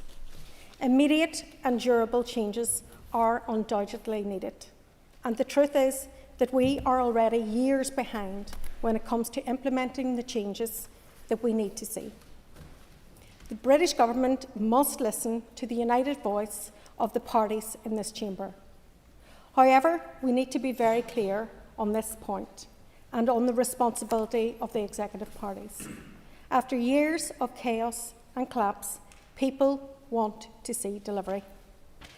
It's often very easy to write a letter, but the public don't just want to know we understand that there is a problem. They want to see solutions, and they want to see results. The Tories have been absolutely catastrophic for people and public services here, but the failure of government here doesn't end there. So we need to see plans coming from every single department that detail how the same public services that have been disseminated in the last few years can be revitalised and transformed. Those plans must include helping parents to deal with the crushing costs of childcare that put so much pressure on so many parents, particularly mothers. That is the responsibility of government. I also want to make another point. In the interests of the public sector that the executive parties claim to be fighting on behalf of, that is this mandate. We need a different approach to government, particularly from the two largest parties, who have both taken turns in tearing this place down when the going got rough. That is not acceptable, and it's also not a recipe for fiscal sustainability. The truth is that our finances will never be sustainable until our politics are as well. Fiscal sustainability needs political stability. Parties who entered the executive need to fight for a fair deal from Northern Ireland, and where we can, we will support the government on this issue. I support the motion and I support the amendment. Now let's get on with the job. Thank you. Jim Allister. Thank you, Mr. Speaker. Could I begin by commending those who made their maiden speeches for their thoughtful contributions? I noted that all, with the exception of one member, paid tribute to their predecessor. It was disappointing that Ms Forsyth couldn't find anything worthwhile to say about a man who served 24 years in this House, namely Mr Jim Wells. Everyone else was able to pay tribute to their predecessors. I trust at some point, even now, Ms Forsyth will make good on that oversight. Thank you, Mr. Speaker. Yes, thanks very much to Jim Wells for all of his service to South Down. It was greatly appreciated from the entire community. Mr. Speaker, I'm struck by how short a time it took for this Assembly to get back into its parallel universe orbit. The very first debate is about taking apart a financial deal that all these parties accepted. This was what the basis upon which they came back to this House. Yes, I will. In each of the remarks from each of the speakers from right across the parties, we have all acknowledged that the financial package on offer is a temporary stopgap solution. It's to give the executive space to stabilise so the transformation can take place. No one is saying that it is a long-term financial settlement, and it is disingenuous for the member to suggest that individual political parties could negotiate such fundamental change with government. It is for the executive to do that, and the executive is the place to take that forward. Each party that came back to Stormont came back on the basis of the financial deal offered. Now, it's quite clear when you read the letter from Sunday that it's a deal which doesn't match up to anything. You know, very first page. It's clear the current financial package does not provide the basis for the executive to deliver sustainable public services and public finances. But that's the basis you come back on. It will only serve to provide short-term solution. You go on to say that it does not provide the long-term sustainability required. So you come back into an Assembly knowing that you haven't got long-term stability and content to work on that basis. You then go on to tell us that you're over £100 million short even on the public sector pay. You need 690, you've only got 584. So what are you doing here in terms of accepting a deal that sells short our public service workers? And then you point out there's nothing in it for capital funding. It really is quite incredible that the parties who came back here on the basis of this offer, the first item of business is to try and deconstruct it. And we heard from the Sinn Féin speaker the attack on Mr Sunak. That couldn't surely be the same Mr Sunak as Miss O'Neill was hugging yesterday, could it? You know, really, this Assembly is in a parallel universe. And, you know, there were parties here today who would have come back for less. They would have come back for nothing. They were so keen to get back here. And there were some who were willing to pay here, to come back here. And they paid by their principles.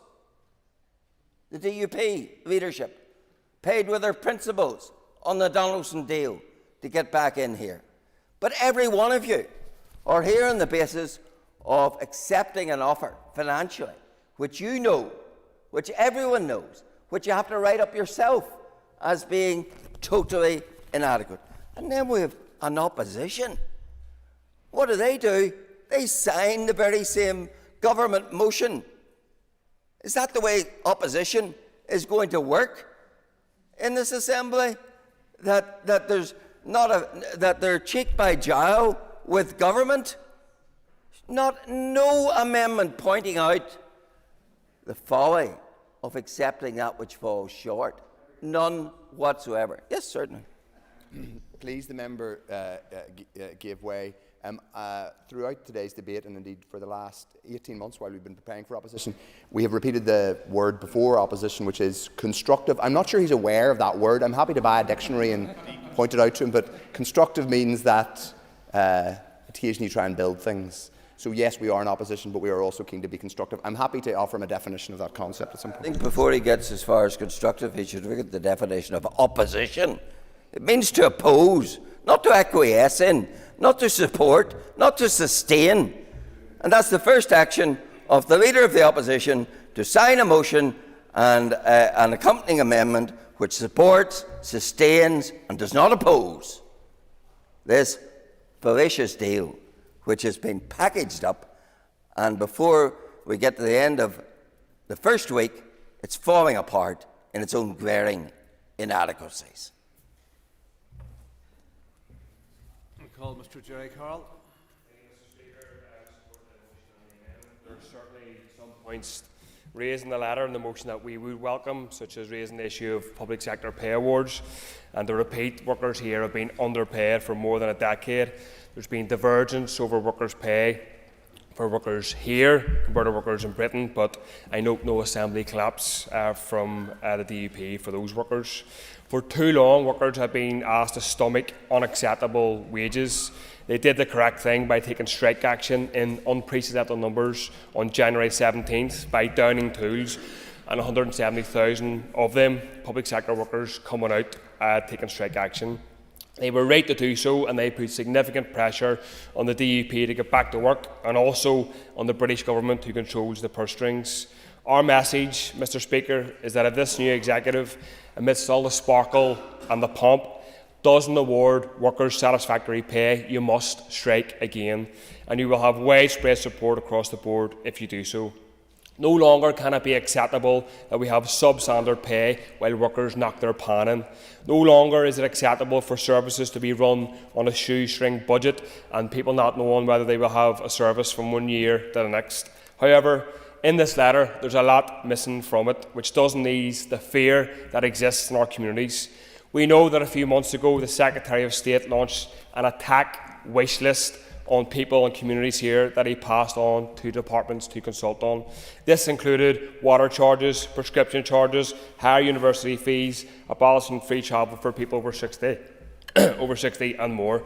New ministers and the executive must make it clear their intent on these issues. I hope that they make the correct decision, but track record and policy position doesn't leave a lot of hope. People must be ready, Mr. Speaker, to take it to this executive if they proceed with these cruel and anti-working class policies. And when it comes to the issue of an overspend, which mentioned in our amendment, the executive had no problem overspending when it came to providing money to private healthcare providers to remain people. There was no problem breaking the bank for RHI, hundreds of millions of pounds of public money up in smoke. And we know parties here have previously angled to cut corporation tax, which would take hundreds of millions of pounds out of the economy and public services. And in addition, there's not a single shred of evidence that this would bring a single job here. It was concerning to hear Mr. Aiken's endorsement of that proposal earlier. The plan is Thatcherism on steroids. Cut profits of bulging profitable corporations while simultaneously throwing hundreds of millions of pounds down the drain. Economic and political madness. And we reject this idea further, Mr. Speaker, that it's a begging bowl when we demand what people need here from the Tories. The money from London that was pulled out of here needs to be returned immediately. Executive parties must decide if they will stand up to the Tories or if they will simply do their dirty work. The amendment submitted by myself, which unfortunately wasn't selected, would have committed the Assembly to rejecting harsh austerity measures like water charges and protecting working class people who are already struggling to make ends meet. It further called on Stormont to work to manage overspend, if necessary, to deliver public services and to give public sector workers a proper pay rise. For those who continually repeat the lie that the money doesn't exist, they need to be challenged and called out. We know the Tories gave corporations £11 billion in tax cuts in their autumn statement, yet the well-being of people in the north was only worth £3.3 billion. Stormont can and should overspend if necessary and challenge the Tories to sort out the deficit. If Stormont will not stand up for communities, then ordinary people need to be ready to challenge them. Executive should be looking over their shoulder at striking public sector workers and others before doing the Tories' bidding. Further figures show, Mr Speaker, Danske Bank profits went up by 80% in the north last year. Profits have risen, but so too have people's mortgages. There's no relief for struggling people, whilst corporate profits boom. And it gets worse for ordinary folk. The North's biggest businesses seen their sales soar by almost 17% in the last year, despite a cost of living crisis. The Ulster Business Top 100 magazine shown that revenues grew by over £30.7 billion. There's a lot of money around the North. Let's get it put in the pockets of people who need it. Call the First and Deputy First Ministers. They'll have 20 minutes, and I call Ms O'Neill. Very good, Can Corlia, and can I thank you just in particular for agreeing that both I and the Deputy First Minister may respond both to the motion today. I know that's not the normal practice, but we thought, given the significance of the issue and our shared desire to, I suppose, to highlight the importance of the issue, that it was important that we both spoke, and we had discussed this at the executive meeting itself. So it's our wish today that there is a very clear sign sent out that we have a shared view of the importance of this matter, that it's our shared determination to secure a fair and just outcome for all of our people. I really want to thank all members for their contributions made today, and many of which are made with passion and commitment from all sides of the House. I mean, there's no doubt that this is a broad church with a broad range of views across many of the areas that we will no doubt go on to debate in the days, weeks and months ahead, some of which we might have difference of opinions or difference of approach on, but I think for today what's significant is the fact that we are united in terms of what we're trying to achieve, because there are some matters in life that really matter in terms of when you need to be united, and there are some matters that are so fundamental, that are so profound, that they bring together all shades of political opinion, and I'm glad this is one. Can Corlia, the unfair and unjust treatment of our public sector workers and the public who rely on them is one of those issues that falls into that category. And as I said, I was heartened to hear the voices of support for what's been tabled, and that cross-party support from all of the parties that are in the executive and from the official opposition and from other members. And I thank everybody for that support and for that unity that's shown today, because today we're sending a very clear message to the British Government, to the Government in Westminster. We're not asking for special treatment. We're asking for fairness and equality. We're not asking for funding, or we are asking for funding that reflects the needs of the people that we serve. And we are asking for a funding model that is taken for granted in Scotland and Wales, but it's currently being denied to us here. We will make our case to the Westminster Government with determination and commitment. And just yesterday we had the opportunity to meet with the Prime Minister, and we put that to him directly, and we presented him with a letter setting out all of the facts and the evidence. Clear evidence from the Independent Fiscal Council that our funding is below need. Clear evidence that this is the only devolved administration that is being treated in this unfair way. But the government still seeks to ignore that evidence. And the Minister and many people reflected on this today. The Prime Minister did describe the offer as generous, and he also pointed to the headline of the £3.3 billion. Now, to a public sector worker out there who is struggling with the cost of living, £3.3 billion sounds like a lot of money. But when you're struggling to put food on your table, when you're a teacher who's been forced to go to a food bank, when you're struggling just in general with the cost of living and you've had no pay rise, I can see how people looking on would think that that's a large figure. But large is not the same as fair, and I think that's the distinction. The government had hoped that we would be lured or bowled over by that headline figure and rush to accept it without due diligence. And I hear the member at the back saying we should just all suck it up and accept it. Well, that's not how we roll. We're determined here to work together. We're determined here to try and fight a better case for public services, and I look forward to that battle that we have ahead. I believe we're all well motivated to do this because we believe in trying to make our public services work and in turn support our public sector workers. I think we've heard enough. Can Corlia, we have scrutinised the deal and we have looked past all of that rhetoric that I've referred to. We've held the deal up to the light where its flaws are clear to see. And in particular, I want to just take on three of the claims that have been made. Quite simply, the collapse whenever you put it under some sort of scrutiny. First, it's claimed that the deal has enough money to settle public sector pay claims, but the pay element that's been put on the table only lasts for 1 year. Second, it's claimed that the deal allows us to settle our debts created by the underfunding in the first place, but that debt in itself was unfair because it wouldn't arise if we weren't underfunded in the first place. If we had been funded according to need during the spending review period, we would have had an extra £500 million per year to spend, and we wouldn't have that debt today.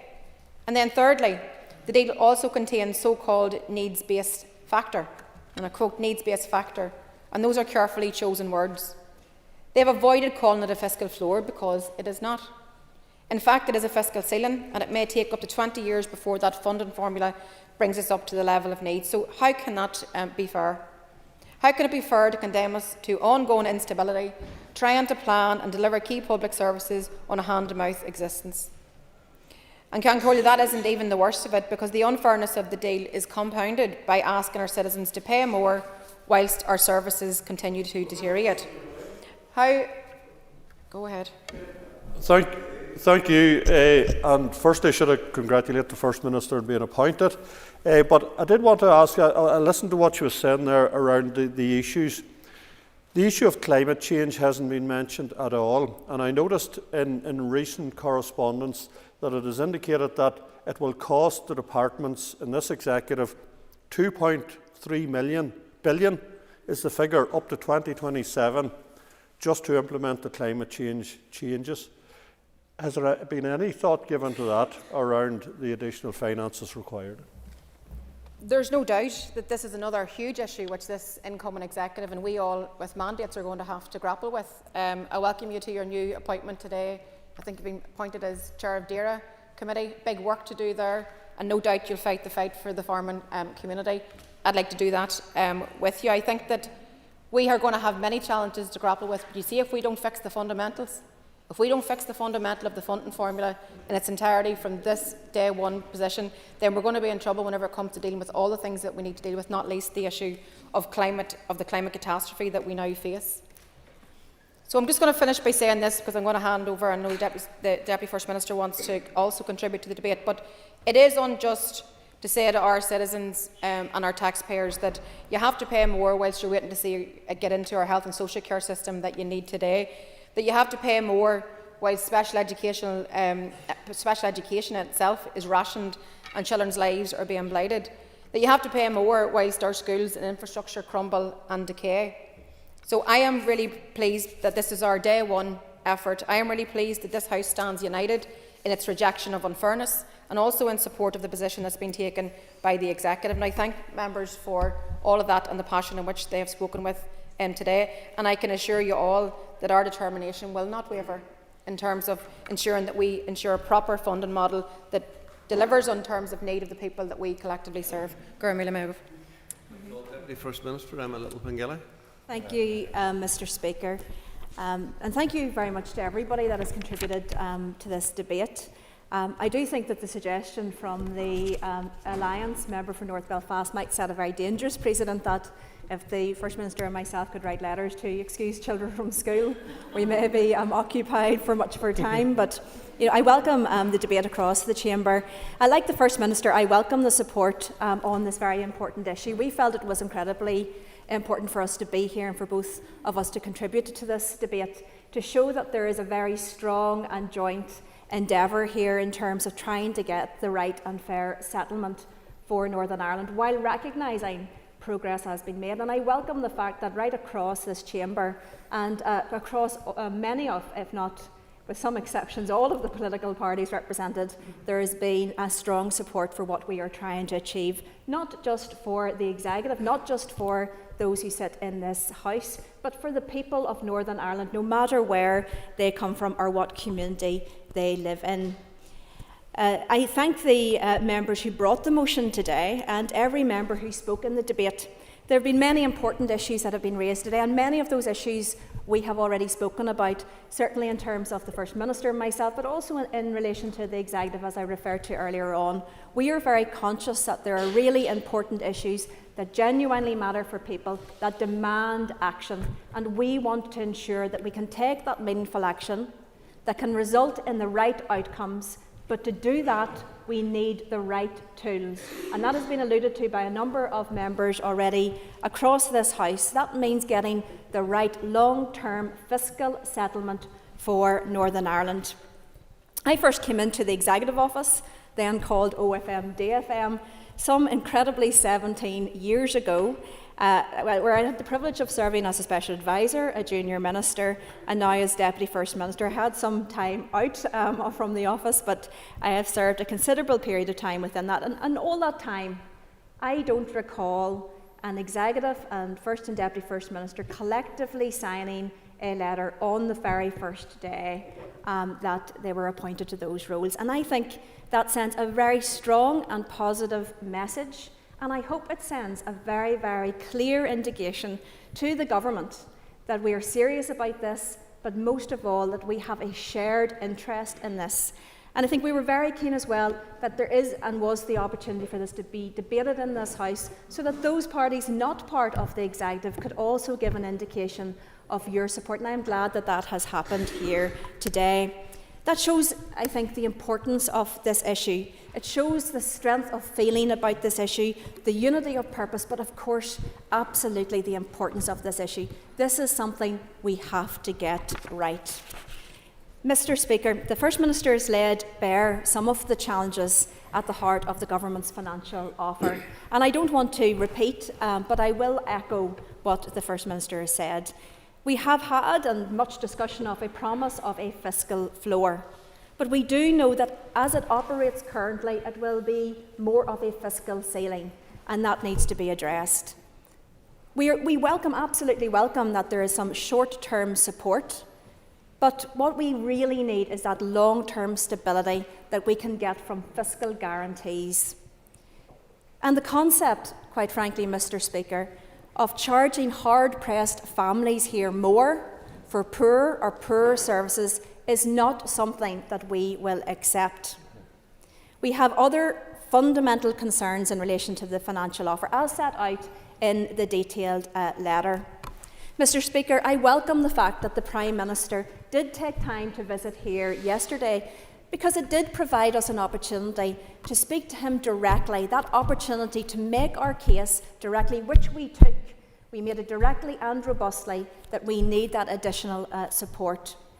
I do welcome, though, the constructive engagement that we have had from the Prime Minister and others on the financial issues. I welcome in particular that we secured, through significant hard work, an additional £3.3 billion.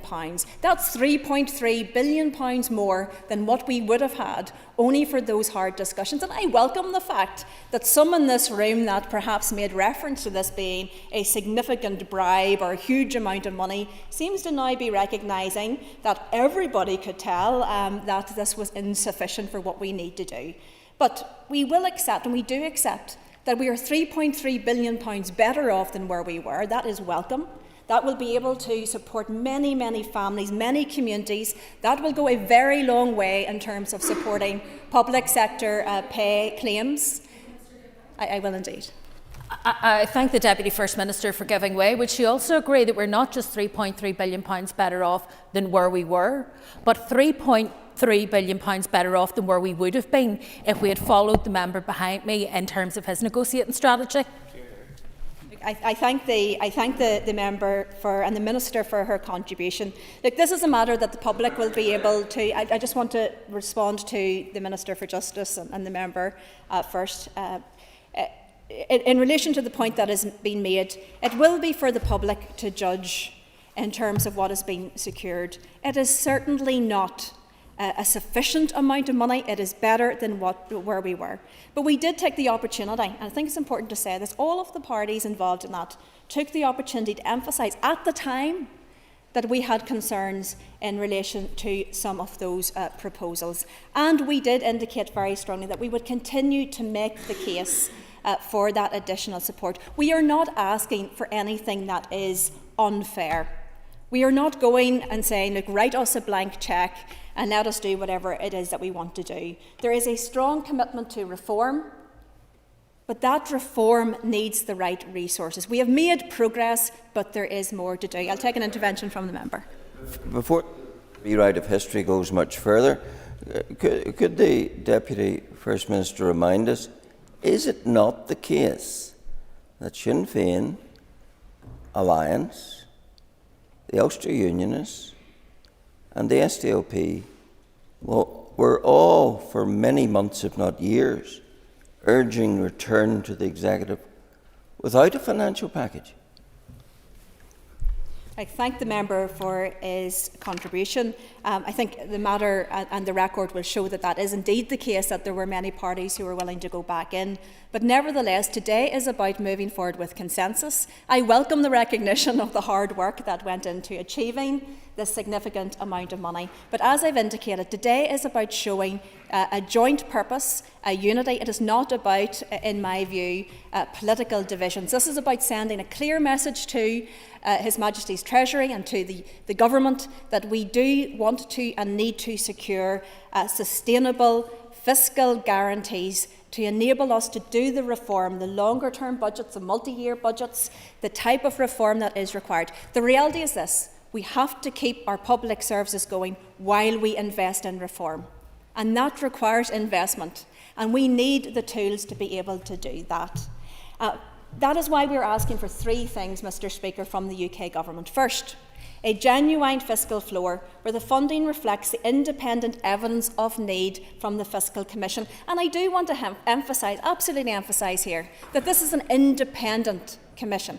It is not just our opinions about saying we want a little bit more money because we don't want to make difficult decisions. I believe every member in the executive is up to making the difficult decisions that are required to put our public services onto a sustainable basis. But we do need a recognition that there is additional need.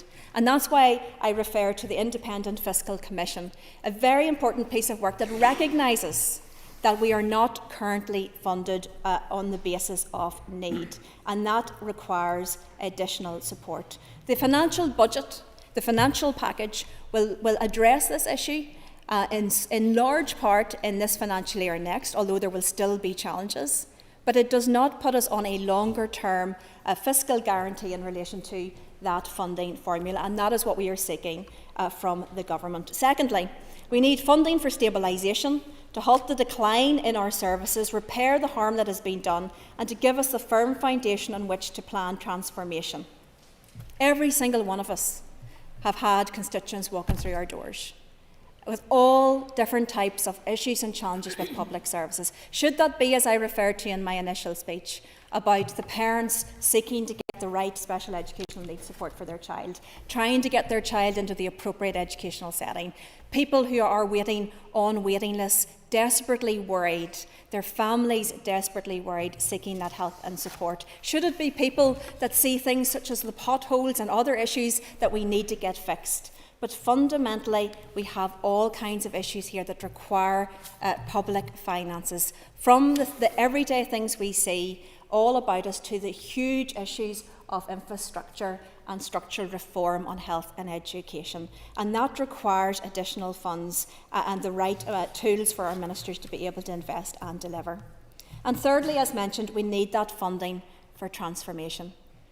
I know that all of us around this chamber talk a very good talk about transformation, but we have a determination in this executive to move forward with genuine transformation. And that must mean a focus on delivery and a focus on the outcomes. It's not just about the speeches and it's not just about the buzzwords. We are genuine about this. And that's why, as I said to the member for North Antrim, that This isn't just about handing out our hands and asking for money without condition from the government. This is about making the very clear case that we are prepared to do transformation, we are prepared to do it in a timely way. We want our public services to be transformed, for those to work for every single person. But to do that, please work with us, not against us. Give us what is necessary for us to deliver for every single person we represent here in Northern Ireland. Thank you. And I call Mr. Daniel McCrossan to wind on the amendment, and you have 5 minutes, Mr. McCrossan. Thank you, Mr. Speaker, and can I take this opportunity to congratulate you on your new role and wish you well, and the same with all of the new ministers, chairs and vice chairs of the committees. I have to say, Mr. Speaker, from the outset, one of the greatest privileges of my life has been elected to this Assembly as a voice for the people of my constituency in West Tyrone. That is an honour, and I'm sure that is something that is shared by each and every member of this House. Our first priority should always be to the people we represent, to ensure at all times that we can articulate their needs in the right places, to ensure that we can ease the burdens and pain that they are suffering or going through, and most importantly, to improve their lives.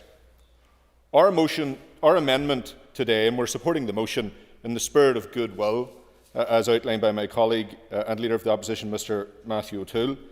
Our amendment today goes into the specifics, asking for costed plans to be outlined by the ministers and presented, obviously, to Westminster and to the Treasury to ensure that we have the appropriate funds going to where they need to be. It is disappointing that neither the First or Deputy First Minister indicated if they're going to support that amendment, but I do hope in the spirit of goodwill today that that is indeed the case, because there's nothing to fear from that amendment. I think it goes into the specifics of the challenges that we have discussed here today.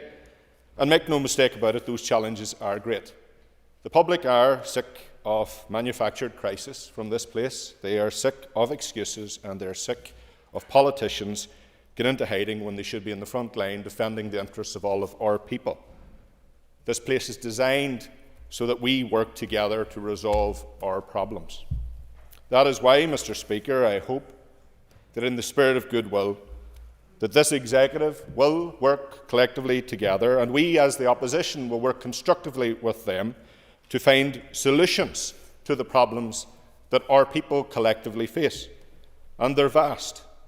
Waiting lists are in a very serious situation and worsening by the day. And behind those numbers is real human suffering. People that are dying on a daily basis because they haven't got access to the treatment that they need or deserve. Older people's care is at its worst state in the history of this place because people can't get access, as rightly pointed out by my colleague in the Alliance Party, domiciliary care packages to ensure they can be cared for at home. Or A&E. Has any MLA in this Assembly visited an A&E over the last couple of months? It is the most unfortunate, depressing, difficult place to be. And in there, where it's supposed to be a place of care and support for people, is a lot of people suffering and sitting endless hours. Let's resolve that problem together by ensuring that we have a plan for waiting lists and a properly funded and resourced health service that will reward our staff that are working tirelessly. The same staff that we stood with shoulder to shoulder on picket lines over the last number of months, who are not looking for a pay rise, who are looking for the pay they're rightfully entitled to. Let's be clear about that. Special educational needs is in a dire state. Children and families are suffering incredibly as a result of the failure of this place. But again, let's now look beyond that and try and find solutions so that we can alleviate the pressure on those families and on those children to ensure that no child is left behind by a system that should be there to support them and deliver for them and offer them the opportunities that they deserve and need. There is huge challenges. Infrastructure. It would be remiss of me in this House after 2 years not to mention the A5, but it is a critical piece of infrastructure that I hope will be delivered very soon. People are dying every year on that dangerous road, and there's a desperation, not just for the infrastructure, but for the safety of the constituents that I represent, that that road is indeed delivered. It is important, Mr. Speaker, that as we sit and stand here today, that we recognise that there has been political failure at great cost to us all, but in particular to the people we represent in our communities. So when the tough gets going this time, please stand together and try and seek out solutions to the problems for the people that we collectively represent. Because when it comes to it, it doesn't matter if someone is unionist or nationalist or anything else, because the problems are the same. Our people are united in crisis and in their suffering. And we, as this Assembly, as one, collectively, must work together to alleviate that pain and pressure and deliver for each and every one of them. Thank you, Mr. Speaker. Ms Armstrong, you have 10 minutes. Thank you very much, Mr. Speaker, and as I rise to my feet, I would like to congratulate you on your role as Speaker and look forward to working with you and Deputy Speakers as we go forward for the remainder of this term. I'd also like to congratulate those who have made their maiden speeches. Working to a maiden speech to the clock is very difficult, so to Philip Brett, Owen Tennyson, Diane Forsyth, Danny Donnelly and Nuala McAllister, congratulations. I chickened out of doing that and actually did my maiden speech during a piece of legislation, so I wasn't timed, so well done for doing that today. What I would like to also say is to the SDLP, thank you very much as opposition for your contribution today. Constructive opposition is very welcome. We all know, being on committees together in the past, that working together, being critical and supportive of a minister is some of the better ways to working, so thank you for that. My party will be supporting your amendment today to the SDLP because while you have asked for a plan and a costing of that delivery, that would be the natural step that what we would have going forward, and particularly as we look towards a budget. Today we have heard from many people from across the House, and I think one thing, Mr. Speaker, that we can agree on is that everyone has a shared call for support from the Westminster Government to fund this place in a way that will meet need.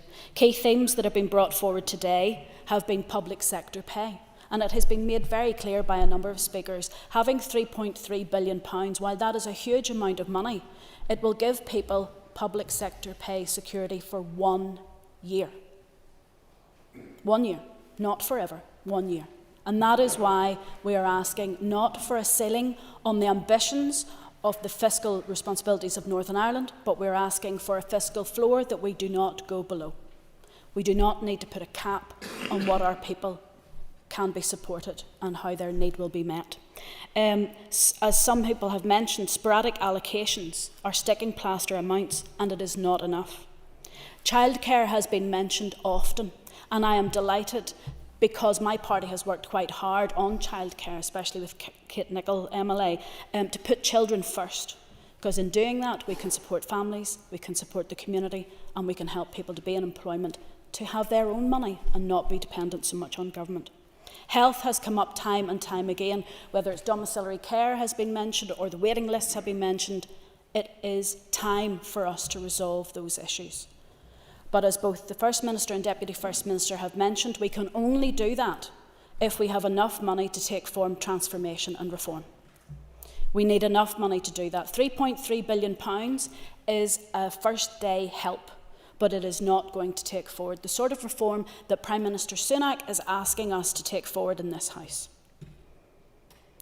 Mr. Speaker, others have mentioned as part of the key themes of today is about reform of this place. Reform of this place to ensure that we have a sustainable government that is not going to collapse, that we cannot change and move things forward because we're not in this place. And I think it's time that we do think about that, and we do ask the other governments if they want to step in and help us if we're not able to do that. There is a requirement in the Good Friday Agreement to consider ways forward, and I think it's time that we think about that and think about the nature and how that agreement has helped us so far and how we can use it moving forward. But Mr. Speaker, I would like just to go back to my knowledge of this place has been working with the Committee for Communities and the former Minister of Communities. And I just want to highlight one of the differences that we have in Northern Ireland, and it comes back to the Levelling Up Fund. So we know in this last term that we had a working assembly. We had a housing strategy agreed, and we were going to put out so many new house builds. We haven't been able to do that. In fact, that strategy has not been able to be met because we don't have enough money to build those houses. In Westminster, the Levelling Up and Regeneration Act 2023 enshrines into law Westminster's long-term commitment to regeneration through the speeding up of the planning system and removal of bureaucracy to enable the building of new homes whilst undertaking a series of major reforms across the built and natural environment.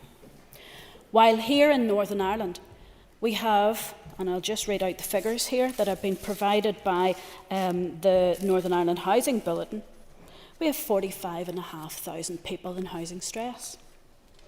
We have 2,605 people who are deemed homeless. That is not something to be proud of, but it is something that we need money to help to resolve. Here, without capital investment, because that is brought forward by the letter that has been sent by the Executive to the Prime Minister, is that lack of enough capital investment. Northern Ireland Water's limitations to our water and sewage system will be an impediment to house building. None of us can forget no cranes without drains. And why is this so important? Without appropriate housing, children don't achieve as much in education. People live in poverty. People have poor outcomes for their health and well-being. We have a society that is struggling with the cost of living.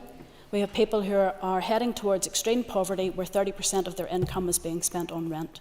And that's only one part of the problems that we have as a collective house. I have to remind the House as well that while we know all of this, we also know that the Minister for Levelling Up, Michael Gove MP, handed money back to the Treasury because he couldn't spend it. In 2022-23, his department underspent on the affordable housing programme by £600 million. What could we have done with that money had we been included? And this is why we say to the Westminster Government, £3.3 billion is a fantastic starting point. Thank you so much. But we need a realistic fiscal floor that can meet the needs of people here in Northern Ireland. Because if we don't, is the Prime Minister saying that people here are not worth it? We are. We deserve better. Our people here deserve better, and we deserve not just pay parity, but equal societal parity with people who live elsewhere in the United Kingdom. Mr. Speaker, there have been many people who have spoken today who have brought forward the argument very strongly, and I thank them all for that. I think it's important to say to the public out there, yes, we haven't been in this place for a very long time, but I hope you take heart that this collegiate approach by parties committed to come together to make a very strong and clear message to Prime Minister Sunak that we need support, we need investment. We will take forward transformation, we will do reforms, but we need him to come to the plate and for his party to realise just exactly how important people in Northern Ireland are and to meet their needs. And to that end, Mr. Speaker, I reiterate the call of this motion today, that this Assembly, this whole Assembly, endorses the letter that has been sent to the Prime Minister Sunak by all executive ministers, and it has been signed by our official opposition, calling for our public finances to be placed on a sustainable footing and that the Executive has the resources it needs to deliver effective public services. Today, that is a clear message from this House. Today, Prime Minister, I am asking you to come back with a response that shows us that you respect people who live in Northern Ireland as much as you do your own constituents. Thank you.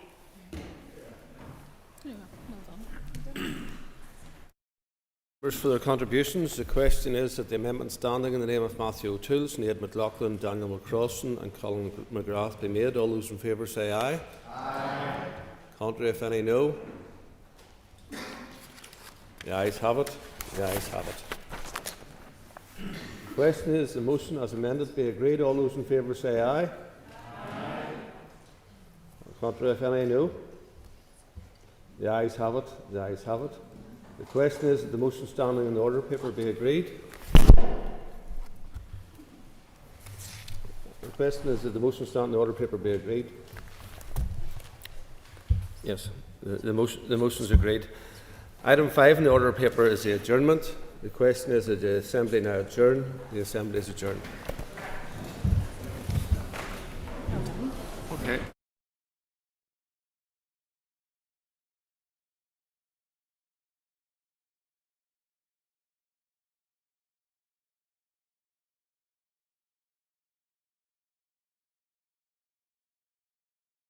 Assembly Chamber. Sound.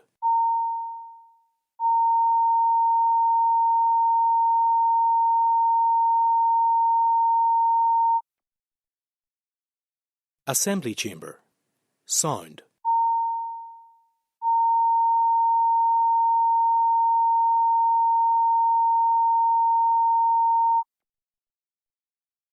Assembly Chamber. Sound.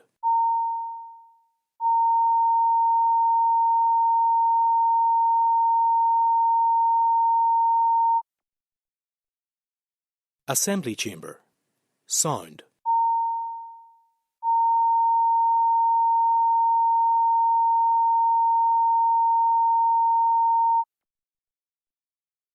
Assembly Chamber. Sound.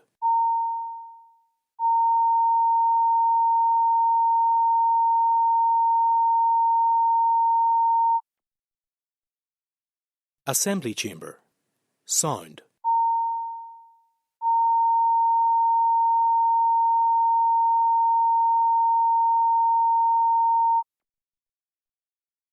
Assembly Chamber.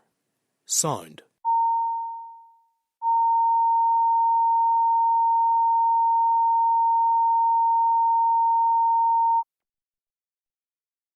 Assembly Chamber. Sound.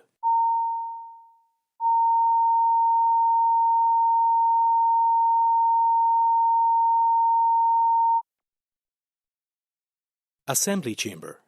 Sound.